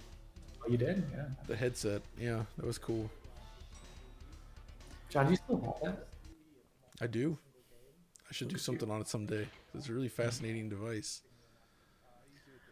Triangle 3L, can we get MSAA and EQAA in Whoa. cinema, please, so high quality pixels will become cinematic finally? Okay, Triangle was having this argument on, well, I wouldn't say argument, but there was a big, I would say, how do you call that? Like backhanded compliment It's or missing something here. subtweeting about temporal anti-aliasing in video games by a lot of rendering programmers, and Triangle definitely was writing in there. I do agree that TAA in a lot of games is pretty. I don't actually like it's not just the blur, but like in a lot of games you see like the actual like lines of edges of models trailing behind them. The trails are like really, and I think DLSS for the most part gets rid of all that, but Yeah, it it doesn't does. necessarily solve everything. I still think I don't know how realistic it is for games to get EQAA overall. I mean, NVIDIA hardware doesn't even support it anymore, to my knowledge. I don't think, or whatever their CSAA equivalent is. I don't know if they even have that anymore. Maybe there's some other kind of really cool thing that someone needs to look at beyond CAA in the future. Jake Frodzem just delidded a 360 Slim with LM. Let's slow down. Oh. Delidding did that? What? What really? Wait, So, what? Just delidded a 360 Slim. Why would I can't? I'm surprised that would mean- actually have any impact. I would be surprised too. But did these consoles actually thermal throttle their? That's what stuff? I'm wondering about it. I mean, I assume there's going to be some. Maybe, I don't know. I don't know. Never thought about that. That seems illogical somehow. On AMD, I know EQA is supported, but I don't, because I remember it was around. NVIDIA got rid of it. I want to say after the Force, after the 200 series, when they moved Oh yeah. onto the 400 series. I want to say they actually got rid of it. Maybe I'm actually wrong, but kind of because they for a long time in games that supported MSAA on NVIDIA, you could choose up to 32 times CSAA, and then that disappeared from the series of graphics cards afterwards. I remember that. The MSAA options. So maybe. I know it's definitely on radio though. Mr. Sadface is sending $2 and asking, where is Alex from and how long has he lived in Germany? I am a secret squirrel, but not the canceled variety. I have a very long history here in Germany, coming back to around like 2006 when I was originally here. And then I grew up in the United States originally. I killed the kind of hostage. kind of learned German though through just a lot of hard work. I studied at German University and wrote my master's thesis in German and all that jazz. So that's my kind of history. I've been living here now for basically 10 years or longer. Wow. And I'm older than I was before.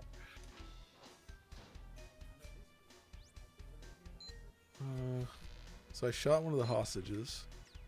Well, that's always a good idea. See, I don't think the new graphics on this level either works that well for me. Oh look, they're actually they're actually really close. They're closer, yeah. But In earlier. other spots, yeah, I know what you mean. Squirrel. Yeah, squirrel. It's a funny word. My family history is very strange, actually. My familial name comes from my grandfather, who was Sicilian, dead, obviously, whatever. And then it's a while ago. And then the rest of my family is from my grandparents on the other side of the family are Hungarian. They were born in so I do know a good amount of Hungarian actually, and my grandparents come from a really tiny village outside of Europe. Whoa. If anyone's ever heard of those Hungarian places. Stuart Hart, do you think games look more cinematic at 25 to 30 frames per second? Should games support a film-like frame rate and cutscenes only? No, I don't think so. So I you want 60 frames per second regardless. Yeah, exactly. That's. I think mean, it's and you know what? 30 FPS with good motion blur looks alright in cutscenes, but 25 or none of that makes sense because you get inconsistent frame times. Like films are 24 frames per second, but TVs now have like special modes designed to handle that. But if you actually try to play a game in the 24 hertz mode, it's very difficult to play. It feels terrible, very laggy. A lot of 24 Plus, hertz it's modes, executed. a lot of 24 hertz modes that televisions have also are like not supporting, like they have overscan issues in my experience, and a couple other things like when you try to hook them up with a PC, games wouldn't work on console at 24 hertz. And also the fact that like 24, I even think 30 is a little bit problematic sometimes because film has perfect motion blur, camera Yep, sensors. exactly. They're sampling an infinite amount of visual information over time, and Exactly. games are just like snapshots.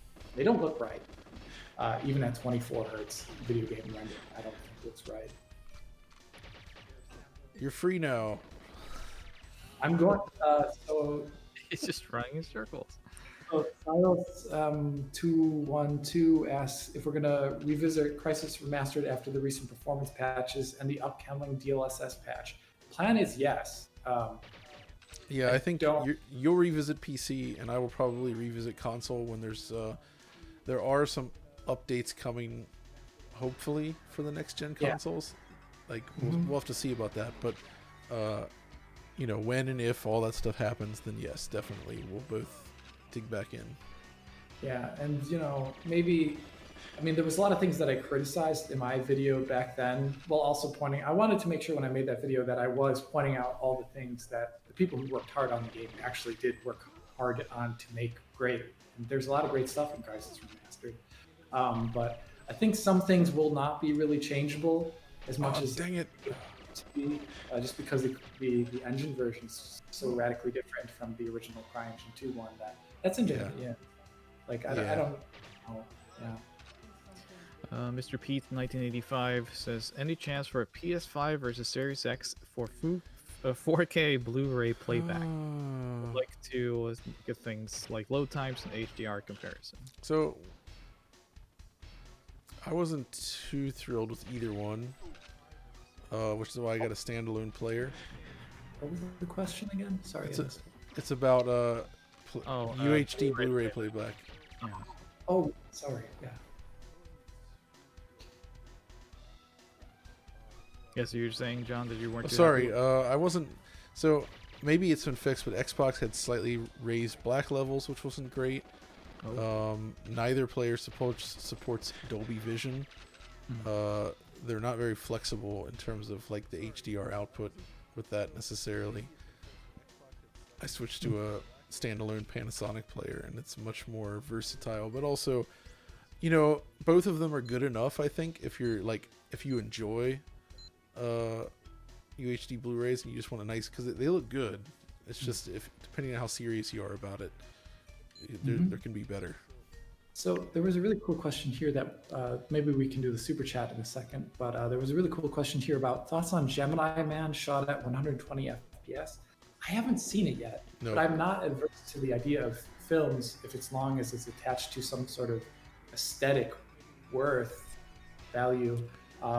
Like I think it's fine if they do film at like 48, 60, 120, whatever, as long as there's a reason why they're doing it. Because sometimes, Saving Private Ryan's a really great example of a film where they purposely, chopped up the frame rate there in the landing scenes to make it seem more hectic and rushed. Yep. Yeah, you need an artistic vision for your high frame rate, or else it will just look like a soap opera. There was I want to say there was a war movie based upon the U.S. American invasion of Iraq or something like that, and a soldier, whenever he would have flashbacks or something like that, they were done at high frame rate, like 120 FPS or something like that, to give it a heightened sense of realism. So that was like an example. I forget the name of that was, but that was a really cool example that I saw. Yeah, let's do this big super chat here. 4 comments, $20. Alex, Audie, John, thank you. You made this pandemic bearable. Even though I have a gaming PC and PS5, as a training professional, your vids are just awesome. Shout out from Harlem. Special shout to Alex for the breakdowns. Thank you so much. That's Thanks, really dude. nice. Hello to you. Yoda Gamer 1 says nothing but 2 looks. That's awesome. Yoda. Yoda Oh, man. Four comments. Follows up with another super chat saying, I rarely play as I'm super busy these days, but your videos are awesome. Alex, PC game breakdowns are awesome as well. Thank you. Yeah. We always talk about it, but like everyone throws a ton of work into each of their videos, and we are all constantly inspiring ourselves, side by side. The only thing that I do wish always occasionally is when these new next gen consoles come out, and there's like chasing the daily work. I do sometimes wish that John had more time to do like DF retro content, because it's like my favorite stuff on the channel actually. So I mean, like every single time, like this last year with like Tony Hawk, Mortal Kombat. Oh yeah, those are fun. So good, so good. Yeah, because again, I mean, you are a PC gamer anyway, mainly. Yeah. So like your interest in modern console stuff is pretty low, I think. You're not gonna be playing games on a new Xbox or a PS5 like for in free time, basically. That ain't happening. Yeah. Yeah, no. So like, like I will cover console games, and like I just did it with PlayStation 5 and Control. Yeah, and and that was a good video. I was really happy with playing it and stuff like that. But I won't also feign interest for the sake of it. Like, exactly. So if I'm not actually, I don't think I should just say like I'm so interested in this. And I will say, like, during the hectic times, obviously there's limitations, but I do enjoy that. Usually we have a pretty good. We get to kind of pick what we want to cover based on what we're interested in. You know, obviously with next gen stuff a little bit less so sometimes, but it's Shutter Speed. Arseny Munn saying that's a very good. Arseny Munn saying in Saving Private Ryan they didn't change the frame rate, they just changed the shutter speed. Shutter speed, yeah. Okay. Yeah, which would actually, since it was shot on film, that makes sense. Well, yeah, I should look at the aspect ratio. And the Triangle is once again saying there should be a niche for mystic games. Maybe with very high quality frames taking hundreds of milliseconds, but mostly static with some delta updates. Well, I mean, I guess are you talking about some sort of mostly static with some delta updates? I guess you could do that, like getting a really cinematic looking game. Like I think we've been talking about once before, like making a Myst style game with path tracing. Oh, that would be it's a very similar idea where like there's not a lot of games that actually do run like very obvious sections of the screen at a lower render time and then have others running at a much quicker render time, like you're saying there. It's like, because most games don't have static screens anymore. That's right. But that is a good idea, and you could have like probably really crazy quality by doing that. But yeah, I don't know. That's awesome. Yo-Yo Yoshio is asking, what do the aspect ratio options do? Let's see here. So yeah, normal, which is, so it's weird that this is in here like this. There's this 21:9 mode in here. So it's like extra. It's Billy's Long Halftime Walk by Unreleased. That's the name of the movie I was describing earlier. Oh, there's so many enemies. Let's go away so I can play with the aspect ratio. Here, I'm thinking I'm gonna actually, let's see here. If I go in here and unlock this, I can actually that looks very strange. So now we get like ultra wide. It's ultra wide Goldeneye now. It's interesting because the FOV shifting is carried out at ultra wide, almost is a little dizzying. It's so weird. It's a little bit strange like that. But anyway, there was a super chat from Jake Frodsam saying more collaborations with My Life in Gaming, best channels on YouTube. Definitely, those guys are awesome. And then Yvonne Mack, cheers gents, love your work. Thank you, sir. Did we? I feel like we missed a super chat for like Just Cause 2 up there. Yes, there was. What do you think about? Let me scroll up to it. What do the aspect ratio options do? Saving private. Oh yeah, thoughts on Just Cause 2? Graphics and open world was really impressive for 2010. Yeah, it was also. I'm gonna argue that it's like one of those times around that time when PC games were like, if you kept developing just for the consoles, it was limiting your game design to a certain degree or graphical fidelity. So you saw a lot of versions of the games doing some really cool stuff, and Just Cause 2 is one of them, where it had like this really cool CUDA-based water that like rippled and just looked really darn good for the time. I think the game ran really well. I played that demo a heck of a lot to the point where I can hear the words Bolo Santo Z in my head with the horrible accent that fake Polynesian accent that they had back then. I still hear that in my head. Of the Reapers. Oh my For God. comments is asking thoughts on Switch Pro. Oh yeah, I mean, based on rumors and such, it has the potential to deliver a higher resolution experience, and perhaps they could find interesting ways to get there without having to do native rendering. Maybe like that would be the hope.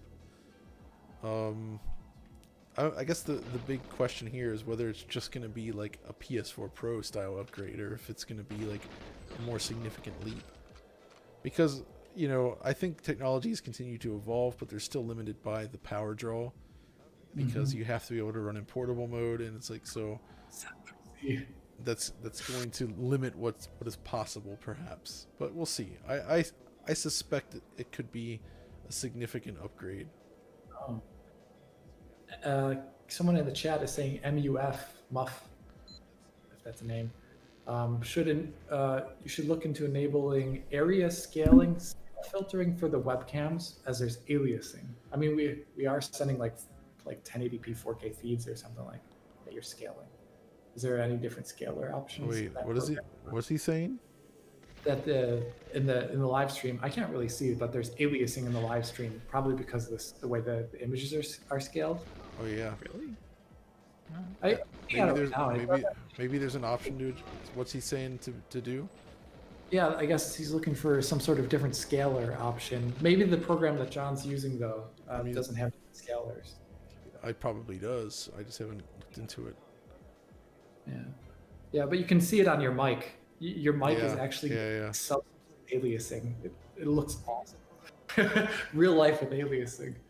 That's really interesting indeed. You can actually see aliasing effects in real life really often if you look at screen doors, or if you ever gone to a concert where they have LED backlighting and things like that. You can see real life aliasing on human beings if you want. That's true. It's an optical effect, but it's funny. Oh yeah, so Muff is saying that you right-click the source in OBS and select it in the scale filtering submenu. Thank you, professional Muff. I will have to look at that later. That sounds good.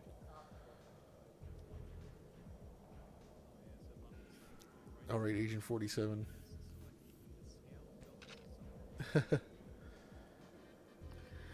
The Ozone Nightmare. Great stream. Agree with Foro. DF has been great during the pandemic. Also great to recently do a podcast with John. Maybe the first in the DF series. Yeah, he's one of our supporters on Patreon, and a very nice fellow who runs his own podcast as well. He was gracious enough to invite me on to his podcast a couple weeks back, I think, and we had a really nice chat. So definitely go check it out. Man Gamer, hello from Russia. Very love your work. What do you think about the game Giants Citizen Kabuto? I love Giants. Impressive first time. Yes, I played that so much back then. It was so interesting. Are you guys familiar with that? Yes, very much so. So it has, first of all, it was really well known for its humor, which is just absurd. Very British humor, really, even though I don't think it was made. Made by Planet Moon Studios, which was like spun off from Shiny, I think. Oh, it's German. No, the MDK developers. Oh. But what was interesting, it has different modes in it, Like there was actually like a strategy mode. There was more like stomping around as Kabuto. There was another mode as well, and it's been a long time since I really played it, but I should cover it at some time because there is an interesting PS2 conversion.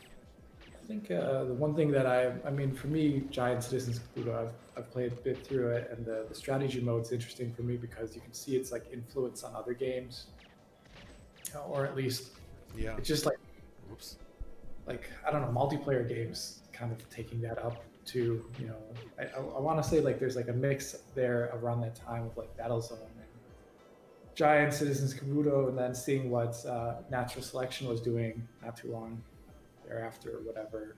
It's just like a lot of things that kind of have fallen away from the mainstream of a mixing of genres in a single game, whether that'd be third-person game with strategy or first-person game with strategy elements as well too. It's not too common anymore. I guess that was like that was the era of the distraction strategy action, which was like kicked off with like Uprising and the reboot of Battlezone. Those were great. Sidar, hello from Austin, Texas. Thanks for all you do. What is the best way to play PS3, 2, and 1 games in 2021? PS1 and 2, I think, are still best played on original hardware on a CRT, especially PS2. PS2 is one of those consoles where the interlaced image looks awesome on a good CRT. It looks pretty bad on a flat panel, even with a good scaler. It's just the nature of the way the image is often built doesn't look great. As for PS3, I think the best way to enjoy that would be a high-end HD capable CRT again, where because a lot of PS3 games, I mean, at most you're at 720p usually, and there aren't really any 720p displays. They were always slightly higher than that outside of DLP. So I kind of feel like there's no good solution for that. Maybe an older plasma, maybe, but yeah, it's tricky. Simon Etheridge, I like the idea of a dock-only Switch, sort of a Shield TV as Switch TV. I wonder if that would. I mean, that's really interesting because they've already done the Switch Lite, so they've already broken the dual nature. Like the name Switch doesn't even make sense on the Switch Lite. So why not just do a dock as well? I mean, wasn't the clicking sound originally for the fact that it docks? The Switch, yeah, the sound like exactly. Yeah. Switch Lite commercials, do they make that noise too? It shouldn't go in there yet. Usually no, you can't do that. You can't do the dock thing. No. Or like you can't So, remove the controls. So Funny. yeah. I'm trying to see with the way I'm doing this on stream here. No, I'll just leave it. I was gonna say I could make the window even bigger because this ultra wide display is really interesting. Yeah, go ahead, Alex. Thanks, Audie. Hey guys, have you noticed anisotropic filtering being pushed higher on the new consoles? I'll say yes and no. It's going to depend on, because some games that seem like more last gen roots have been pretty awesome anisotropic filtering on average, and other games less so. I guess it really depends. I don't think we're going to see just like straight 16 times AF on consoles this gen.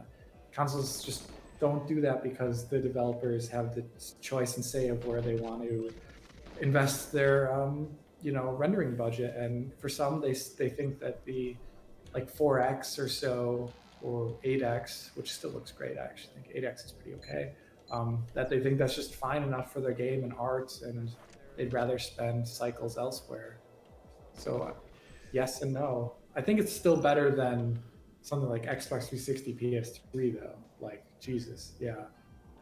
Or even the beginning of last gen, which was, there were so many games on PlayStation 4 which just did not ship with anisotropic filtering for some reason. And Yeah, that was right. that was just totally right. That was definitely an SDK thing, I'd imagine. Mm-hmm. Oh man, I forget what to do in this one. Yeah, it's been too long. You have to. For comments, sends in a comment saying, "But Audie and John, you're hot too." I'd agree. LOL. We make it all. We just need to get the We rest. try our best. Exactly. We just enable anti-aliasing on our webcams as much as we can. Exactly.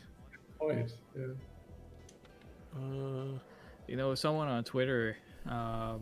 when Hello. talking about this game, someone tagged me on Twitter saying like, "I can't wait for Audie to talk about Bubsy in Goldeneye." And I don't think they were being serious about that. They were just thinking, say like, "Oh, I wish Bubsy it was in the game." But actually, there is a hack for Goldeneye made many years ago that's called the Sonic in Goldeneye, which enables Sonic characters to be played as. Oh. But one of the unlockable characters in that mod is Bubsy. Yes. The Bubsy 3D character model. So I actually have played Goldeneye. So tell me this then. Is Awesome Possum in there? No, Awesome Possum is not there because no one made a 3D model of him to use. Oh. Man. Yet. See. Yes. Okay. Someday. That's dark web content. 3D models of. For Awesome Possum. Fabian Cabal, cheers from Brazil. Thanks for all your content. Always super insightful. Oh well, thank you very much. Lots of folks from Brazil, always up in here. I like it. It's great. It's just amazing to see people from like all over the world, all kind of joining together still. Even though we've been doing this for a long time, I mean, thanks to the internet, but I still like it. Double Clob. See the Clob, Ken Mob, Lob, right? Yeah, of course. Good old Ken Lob. 6045 is asking when's Clax. I'm sorry, Clax is Audie. over. It will never happen. Clax. Sorry. Sorry, Audie. What is Clax? Clax, it's What? nothing. You don't need to look into it. Okay. How do they feel? Diverius, any educational advice? Any education advice, university otherwise, for someone whose passion has always been bespoke hardware and the software that leverages it? I didn't study anything like hardware design at university, so Hardware design and electrical engineering I don't and stuff know. like I that. was raised by seagulls. I can't answer any of these questions. King Jayak, €1. No comment. Thank you, sir. Thank you. I guess to go education advice, university or otherwise, I just would say in general, since you do have a passion for it, is to follow your passions as much as you possibly can, and not just study. I don't know what your age is or what part of life you come from, but just don't let yourself kind of do something just for the sake of it. Always try and look for your passions. That's right. I can definitely say, as someone that is getting up there in age, you know, when I started with whatever resources I could find in libraries. I'm old enough that I had to go to the library to find information. And so I had to do that until the internet came around, and then you'd find some sources of what maybe you could do to do something in video games. And I started doing video music stuff. Today, though, you have a lot more resources you can use, from open source engines to actual universities and such that you can go to study game design. It is much easier today to come into the video game industry than it was back in the day. So you should definitely not let anything stop you. Yes, I agree. So another question here that I thought was interesting. The big head code is on. Yeah. That needs to come back. You know, like that is a cheat code that makes any game better. It's so awesome. Yeah. There's a bunch here, like the paintball mod is another one. There's some other ones. gentlemen. Everyone, gosh, the big heads. Is this the DK mode though? Or is it big head mode? Well, it looks like the DK mode. Yeah, But it it says does. big head. So I'm Oh wondering. wait, what is? Maybe they what's couldn't the- put DK in. The 'cause- DK mode was like basically Donkey Kong proportions, like long Yeah. arms and big heads. Yeah, That's which is what they've got going on here. Oh my God. Triangle 3L, you're all hotter than GPU running Banjo-Kazooie nuts and bolts on Xenia with cooling removed. Well, that is the nicest compliment That I've ever that got. might be the greatest compliment ever. I think I might have just did something in my pants with that comment. That was so Oh, great way to King, end.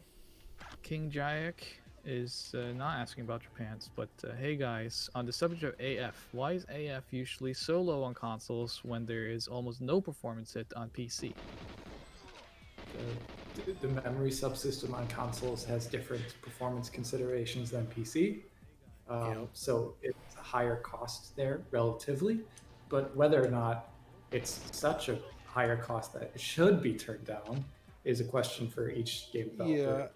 I think it just comes down. I mean, when you're fighting for milliseconds, Yeah. sometimes something has to give. Like, I want to give the example of recently Control, where they were fighting. It's like obvious when you look at the settings that they were fighting for milliseconds to do something out of a game design perspective. Like the game on consoles, and as Tom talked about today, maybe not on Series X and Series S, but it's like always, but it's like pretty flawless 60 and a pretty flawless 30.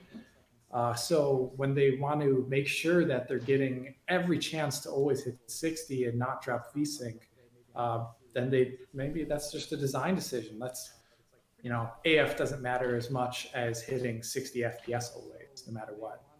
So maybe that's another reason why. I think it's like a design question almost more than a technical one sometimes. The Ozone Nightmare is asking, what Bond film, any era, would you like to see get the modern Goldeneye treatment? Thunderbolt.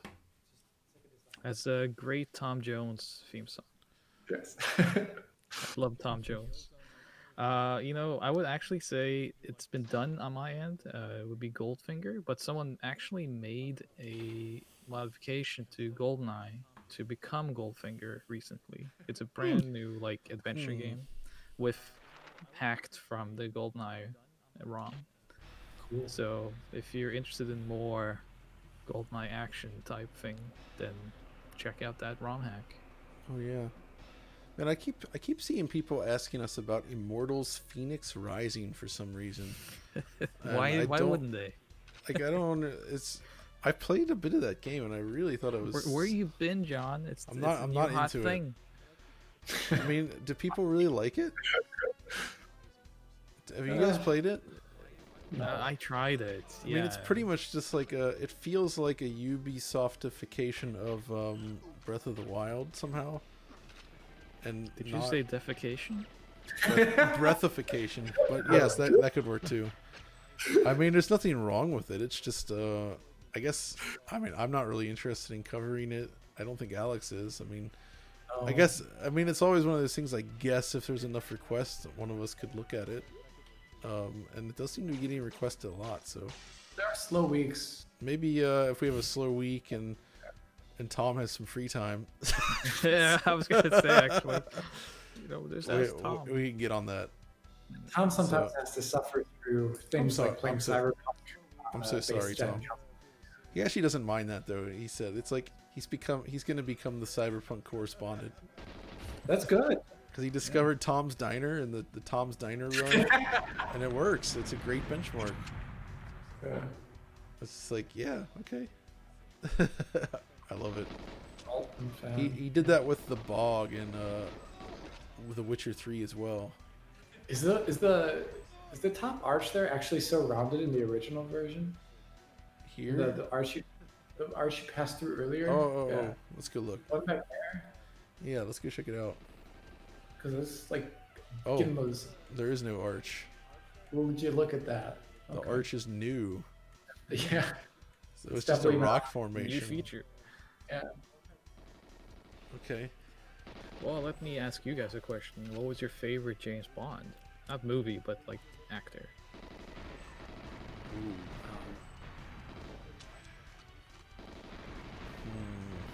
It's actually pretty hard. That is hard. I don't like picking a favorite though. That's just, I can appreciate them all to some, well, most of them to some degree. Yeah. I think that's a strength, is that we have all these different, the way the character changes to kind of fit each actor. You know, Yeah. it's a fun flavor. I will have to say Connery for me, but I actually think Lazenby had a Yeah. pretty fun interpretation of the character. I think Lazenby gets overlooked a lot, not just because he had like, you know, such a short run and 2 films? Black Sheep thing. Films or how many? How many films was he in? Lazenby, I think he was only one, no? Oh, the only one. Okay. You only live once.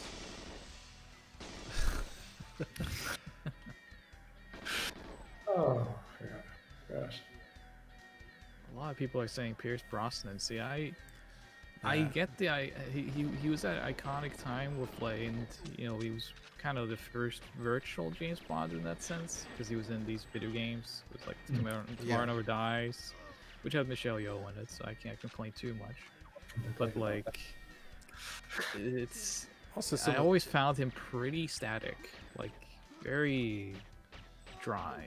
and some of the movies that he was in were, Yeah. there's some questionable stuff in there.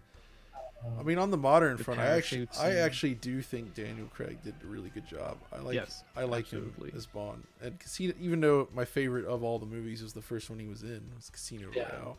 That one is just incredible. Casino Royale is so good. It's just like not even just a good Bond film, but it's also just a good film, Just a it's just a great film, Yeah. all the way. which is, you know, like, I guess you'd say it surpasses its genre trap, where you'd say like, oh, like Alien, that's a horror science fiction movie, but it's also just a damn good movie. Yeah, Alien, yes. I mean, Alien's a fantastic science fiction film and horror film. It's a slasher film, if anything. But That's So right. good. Aliens is straight up war movie. It's not even. I mean, I love it. They're very different movies, so I love it too. Definitely. you can't almost not even compare them. They have the same monster, but they they're work on such fundamentally different levels.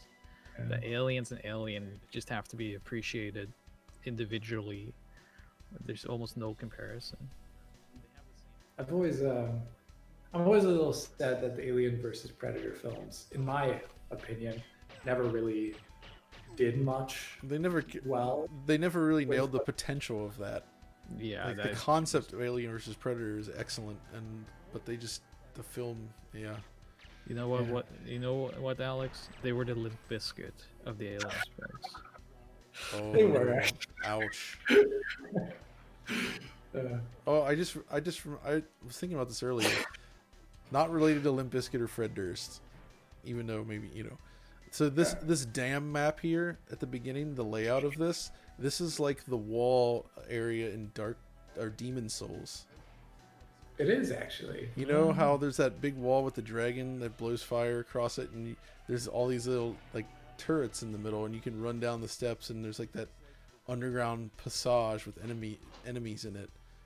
That's exactly what's going on here. I It mean, also happens almost a little bit in Dark Souls 1 and 3 in the Borg, and also I forget the name of the place in Dark Souls 3, but we like that trope of like the castle wall run. it's cool. Yeah, I like it. It's a good trope. Let's get back to Fred Durst, though. His You name know is- that you can actually unlock him in WWF SmackDown Just Bring It. He is an unlockable character in that game. Did they take him out of WWF SmackDown Shut Your Mouth? He was not in Shut Your Mouth. Okay. He didn't take him out so much as he just doesn't appear in it. Oh, I see. It's a shame. So, Oh my gosh. Joel Osman, since 5 New Zealand dollars, I suppose that is. Any plans for a PSVR video on games with PS5 patch? Is there a reason why Last of Us Part 2 hasn't been patched? Because we are getting a full PS5 port. PSVR is weird because it's really hard to demonstrate the difference because of the way the capture looks. Yeah. And also, you know, PS5 and PSVR really don't go well together right now. It's like they really don't want you to use it. You can, but it's a shame that there's no actual PS5 support for it. You were telling me, John, that the breakout box is HDMI 1.4 or something like that. Yeah, well, there's an updated breakout box, but it won't support HDMI 2.1. Okay. So unfortunately, that is an issue there. All for So, Braden Farmer asks you, John, what your thoughts on the Sonic 1 prototype is. Didn't we? We did stream we did it this? on the stream with MVG. Remember? That's right. Yeah, we streamed this. So I go love it. check out the stream archives and. Yeah, it's super cool. If there's no archives, I guess Digital Foundry needs to get on that and make a There are. playlist. There of the, like, definitely stuff. is, but we should put on a playlist. But yeah, I love that that prototype. There's a lot of interesting stuff in there. Old graphics that maybe had only been seen in like magazines. Yeah. But then we actually get to see it for real, which is cool. interesting.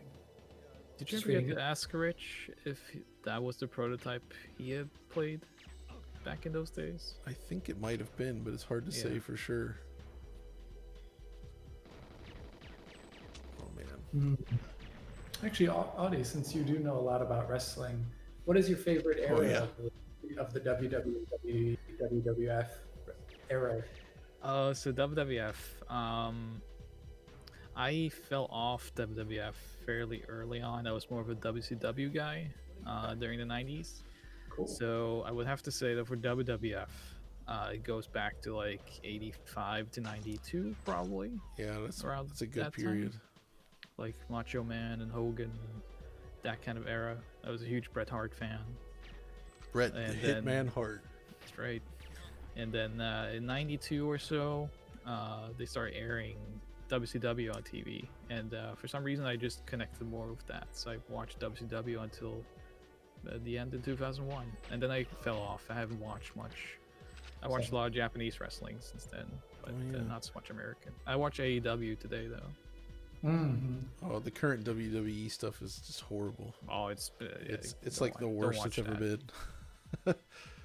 Aaron Hughes, is DF hiring?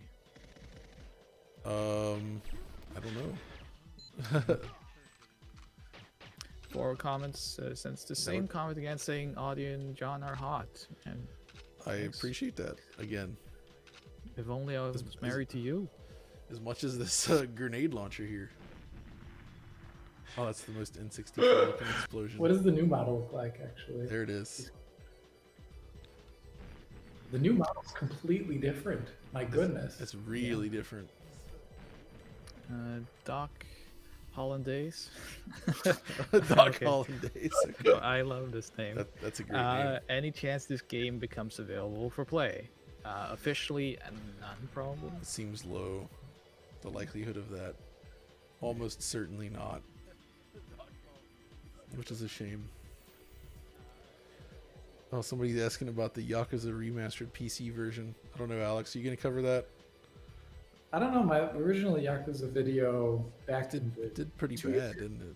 did pretty bad, actually. So, as much as I like games, we do have a bit of a popularity contest sometimes for content, where it's like, Rich, I would really love to cover this obscure Eastern European retro shooter, and it's like, well, it'll get like 20,000 views. You can't always do that. Well, I kind of look at it. We get a chance. We get the chances to do videos we're passionate about, but you have to pick and choose. We kind of have to balance between the two, which I think is fair. And so when I you just do crashed the channel and put CDI games on there. You I don't succeeded even in ask. Yeah, I just show up and then Richard's like, "What's this?" It's like, "Oh, don't look Pretty at much. it. Just wait." Sit down. Shut up. Strap in. the car survived. 4 comments. My last comment. Thank you for not being gaming d-bags. Thanks for being nice to a lot of you. It's refreshing. If you know, you know. Oh, very I don't want to be a gaming d-bag for sure. No, I actually like people wanting to be around me. I know. I wish we could do like a live thing or I don't know, just going out to shows and meeting people again. And I miss That'd that be stuff. It was so fun. Yes, this even I got to do this with DF. You did. That was fantastic. It was very fun. Yeah, until I badmouthed the Spectrum in London. Then Oh, we that's had right. to get some protection. Can't believe you went up on stage and badmouthed the Spectrum in London. You really, Good. your life was forfeit at that moment. Someone, it's not a super chat, but just because it's you, I'll do it. Serpent 6 says the Audi should help make a CDI classic. I'm guessing he means a mini system. Yeah. And see, if I was doing it, I wouldn't accept it being mini. The CDI is supposed to take up most of your shelf space. This is what I was thinking. I was like, not only should it not be mini, it should actually go in the opposite direction. It should get Double. bigger. The CDI double. Yeah, the CDI double. It's like it should be bigger and badder. Like the digital video card in that CDI should be as big as the full CDI unit. It should be sold as furniture at IKEA, like the console itself. Like that should become your new TV cabinet. Yes. Just so we all can be like you. These explosions take so long. I know they take forever, don't they? Oh, I didn't even do the thing. Just messing around. That's okay. I'm just screwing around right now for fun. Someone pointed out Audi, great interview with Bastish B on Turkin. Oh We'd love to see a new Turkin. Yes, we love Bastish B. Go check him out if you want awesome C64, Commodore 64 content. It's his. I can't wait for John to also do something with him. Someone's joking about what is a boomer shooter and what is considered as such. I think the boomer shooter. Yeah, boomer shooter is just like a joke about the whole boomer generation, right? Own kind of thing they like, and then a shooter game is one that's just old from the 90s. And what makes one, I don't know. I guess it's say 90s sensibilities that can be aesthetic or gameplay design. Yeah. So what's an example What's for you? I would say like actually I would say any of the build engine games are super boomer shooter. Boomer shooter. Yeah, because they have a little bit of jank in them. They're crass. They're all crass in some way. And but Wolfenstein. They're basically shooters in the Doom model, where it's you're running around, getting keys, opening doors, blasting dudes, and they have to have a bit of a hardcore attitude, whether it's like demons or just like pop culture stuff or just anything that's kind of like edgy for the 90s a little bit. A little bit of edge. Like Goldeneye is not a boomer shooter at all. No. For instance, is Atlantis the Last Resort a boomer shooter? You know what? Have you seen that? You've seen that character?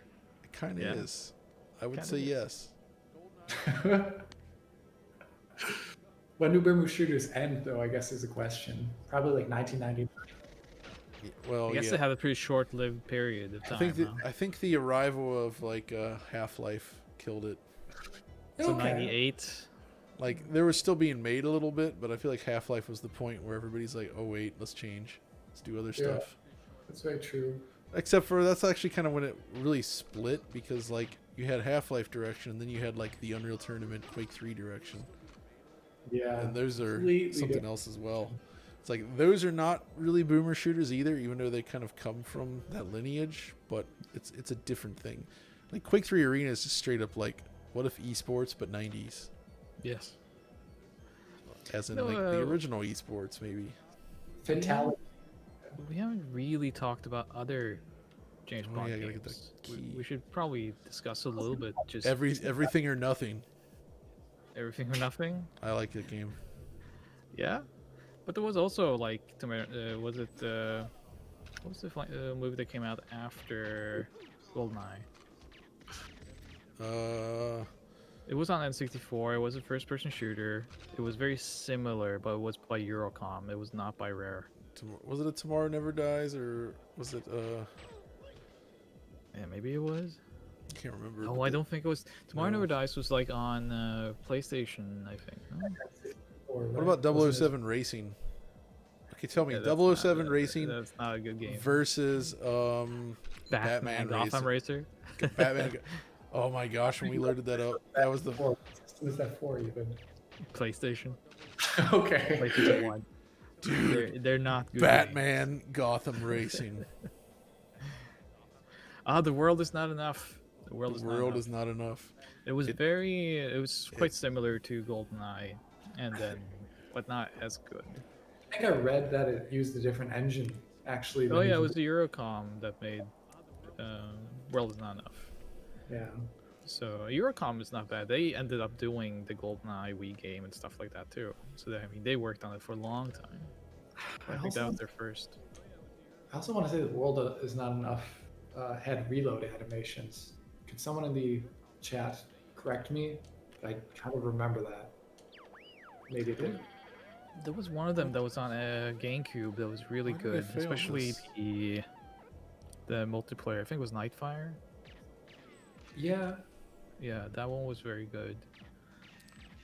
Tomorrow Never Dies, I don't remember much, but I think that was like a third-person action game. It was not a shooter. Dang, why do I keep failing this? Then there's the DS game, which was maybe a port of Agent Under Fire, like an amazing Do you remember Nightfire? Yeah, I just mentioned it. Oh, sorry, I was focusing on failing at this mission. No, but no. But the thing about what you were saying, I guess the Gearbox version, right? Of Nightfire. Yeah. Yeah. How it's such a different game. I think that's based on Gold Source. It could be. Oh. And it's missing all the driving stuff. It's a different game. Driving. I don't know. That was the thing. So I guess in terms of funny FPS design things, is that John was talking about the Distraction game earlier. FPS games also went through a period of experimenting with just horrible ideas, and usually racing levels were just generally terrible. Turreted levels were generally terrible. Beachhead 2000. Failed auto stealth levels. There's enough of those in turn of the Millennium games, FPS games, and all these games that we're probably mentioning right now that we were just talking about have some sort of form of these things.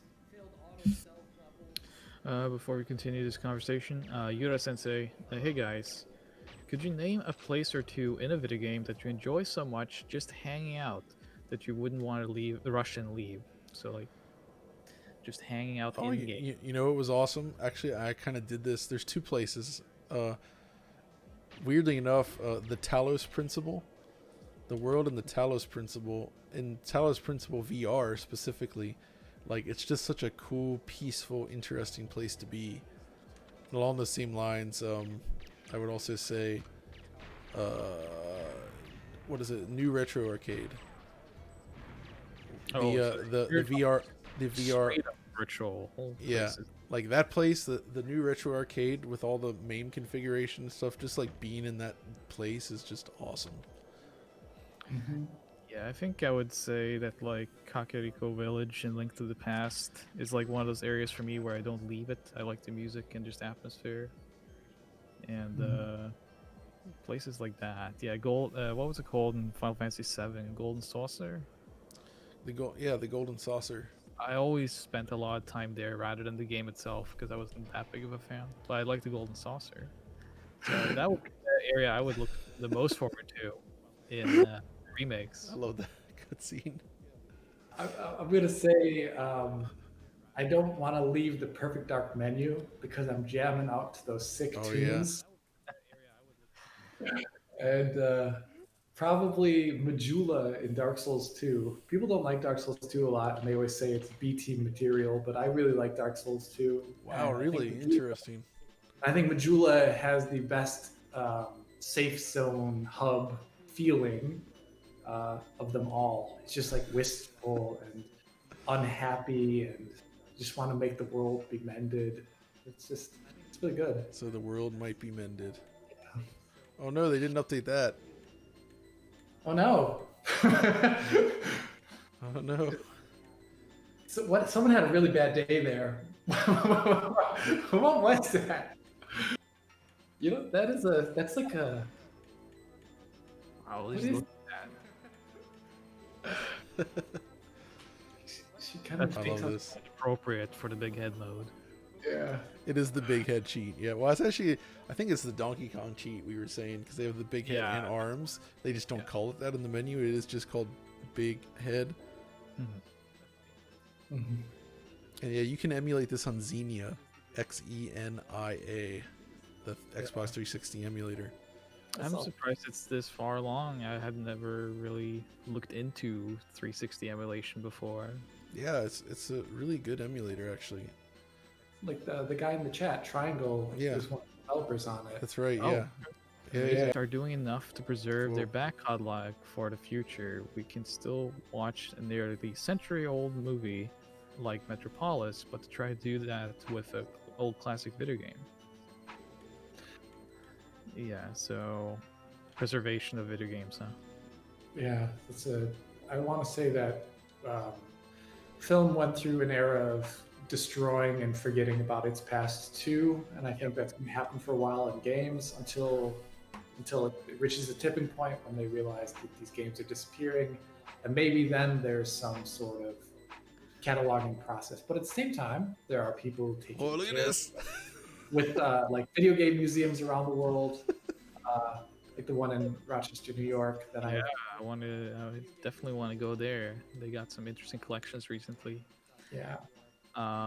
Video game preservation is something I've been working with for many years now, from PC 98 and other like consoles and computers. And you're definitely right that like in the 60s and 70s, film preservation was in a place that wasn't that great either. And Hong Kong movies weren't even being preserved until the mid-2000s. So, I mean, so video games is actually, in that sense, we're further along because we didn't need that many decades of realizing we needed two. And then people like Frank Cifaldi and these folks kind of started Video Game History Foundation. And then you have companies that I have worked for that are doing these things. So, I mean, I think we're in a better spot now that these games are being preserved, but the publishers themselves, no. They are usually what we have to fight with for years and years. I really hate that. I mean, that's why this stuff happens, because this stuff it's valuable, it's important, and like it's really a shame that it's publishers really don't want.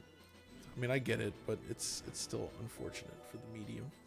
Yeah, I mean, you could talk from experience dealing with licensing that sort of stuff, especially when you go to Japan and have meetings. A lot of the questions deal with the fact that, like, why would anyone care about this? It's old games, we're making new games, and they really don't see the interest. So again, it's something that's happened recently where I think more people are getting their eyes up for preservation.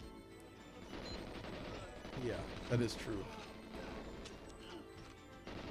Oh man, this is why, I mean, I've been such a vocal proponent, or I guess I've been against streaming, actually.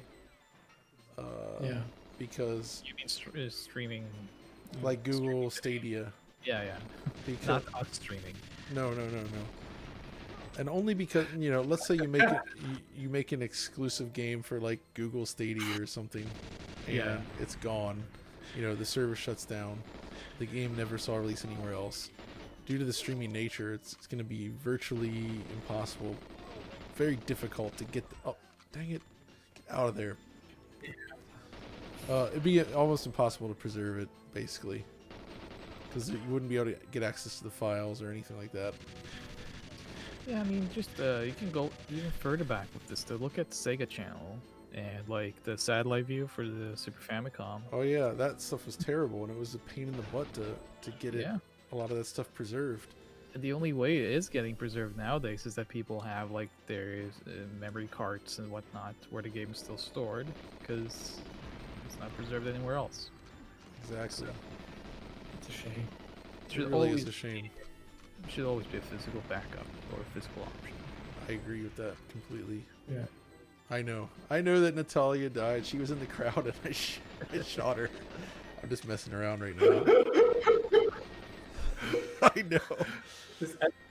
These escort missions are also not the best parts of the game. It's really interesting though in this game, again, how you can just fail objectives and just keep kind of going. Like, it's fun. Yeah, right. That is funny.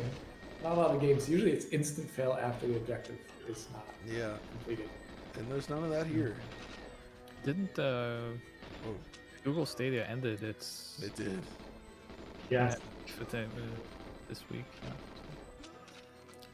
Oh, this is. I remember when you and I were at E3 with that thing, Google Stadia. Oh, that was a nightmare. I mean, I felt bad because they were trying to demo it to us, and the demo, well, the internet kept failing. Yeah. And proving my point over and over again. But it was not good. I mean, streaming has. Sorry. Go ahead, Alex. I just want to say streaming has its potential, though, for making or at least allowing people to play games who don't have access to certain hardware. See, you say that, but if you look at a lot of countries where maybe it's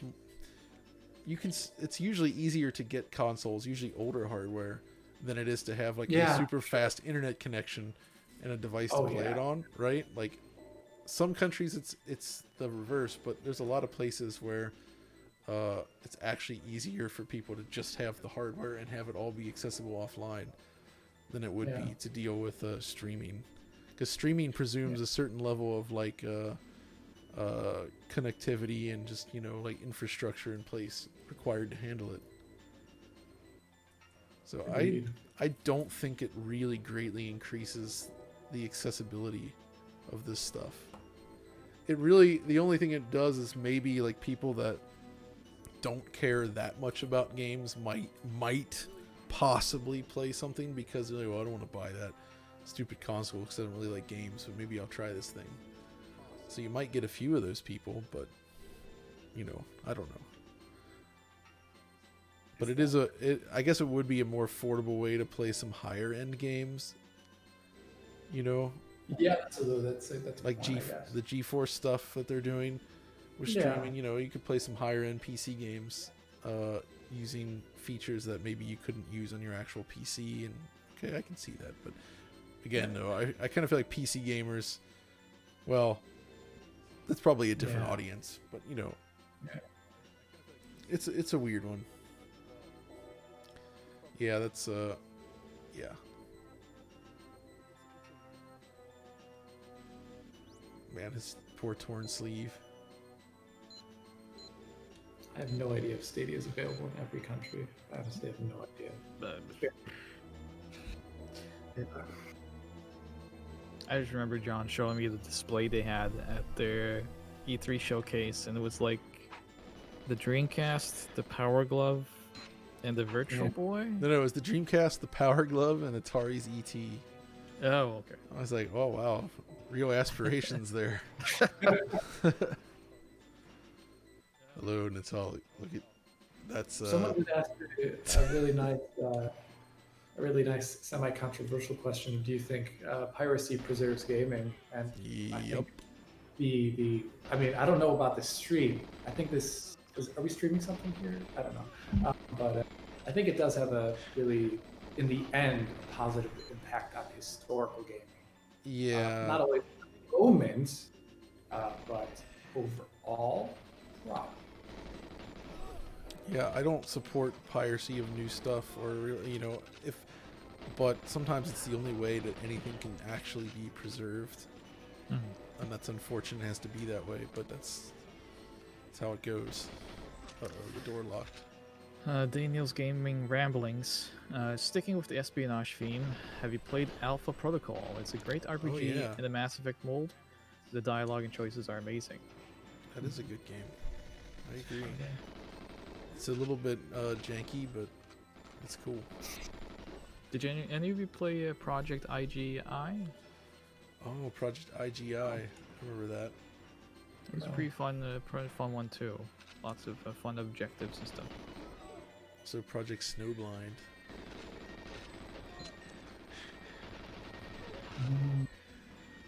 Man, all these big hits. I was trying to remember earlier when we were talking about other James Bond games what the first James Bond game that I played was. I think it was James Bond The Duel on the Mega Drive. Versus Test Drive 2, The Duel. Very different games, my boy. But that's true. Yes. That was a fun game. It was like a side-scrolling action game. Yeah. Climb up ladders, the speed of lightning, but fun game. There were some Commodore 64 James Bond games, but I never bothered with them. Oh yeah. Oh. There's so many dudes in here. Oh, I was already in there. Where did she go? I lost her because the door locked behind me at one point. Will enemies shoot and kill her? I'm going to check the control console. Okay. No, I think she's fine. I love the hand-drawn shadows here so much. They're so Yeah, good. they look great. It's almost like stencil shadows visually. Okay, she's not in the crowd here. I'm just making sure. Yeah, don't just start pumping everyone here full of bullets. Okay, I was already there. Joel Osman is saying, Cyberpunk has ray tracing on GeForce Now. I'm pretty sure 15-20 years from now, streaming games will take over, just like Netflix has now. People keep saying that, but I think it's different because I still think, like, ultimately, I mean, film is a passive medium. Games are not. And even, you can't, like, defeat, like, the laws of physics and data traveling along a cable, you know, Takes time. it will always be faster to do it a short run versus a long run. Like, obviously they're getting up to the point where it's actually not bad, but because we spent so, like, I feel like we spent the last decade, I didn't get out fast enough. Oh no! I feel like we spent the last decade trying to fight input lag, you know, because, like, we went from CRTs and very direct control on both PC and console to, like, laggier HD screens and, like, lots of, like, high latency rendering engines and stuff like that.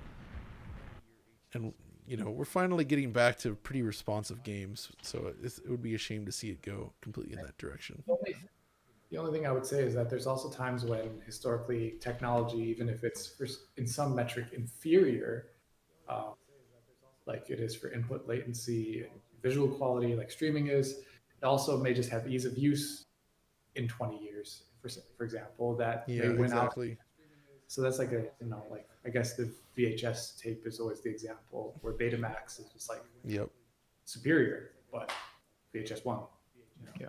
But anyway, guys, I kind of feel like this is probably a pretty good place to jump off for now. What do you guys think? I think so too. Sure. Even though I love this startup screen here. So you have that, and then it says, do you expect me to remove this Nintendo logo screen? No, Mr. Bond, I expect you to die.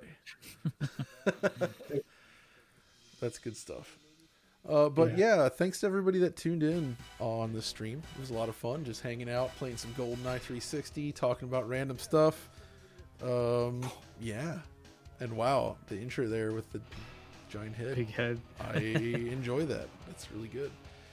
But yeah, we will be back again with more streams in the coming weeks, and we'll see what we do next. If you have suggestions or ideas for things like this, interesting things you'd like to see streamed, let us know, and maybe we can also try streaming some, like, you know, games that we might not have covered otherwise. We could always try streaming them, you know, discussing that stuff live.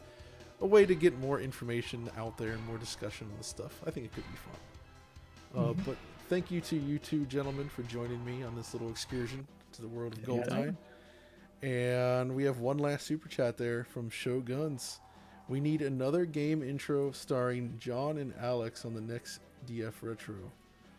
That'd be fun. I would be into that. Although I still think my favorite is that Final Fight intro.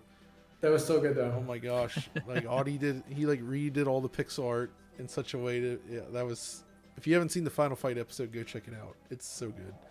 Also Pedro Fleck, that was great, guys. Thank you for the stream. Thank you. And Triangle there again. Halo on the Xeon emulator from 2003. When? Hopefully soon. It's getting up there, by the way. It's like, I think now sound emulation's correct. Yeah. Okay. That could be interesting. And then Turbo Chop 3300, which sounds like a graphics card name. I love it. Stay Retro. Thank you very much, sir. And yeah, we'll see you guys next time. Take care.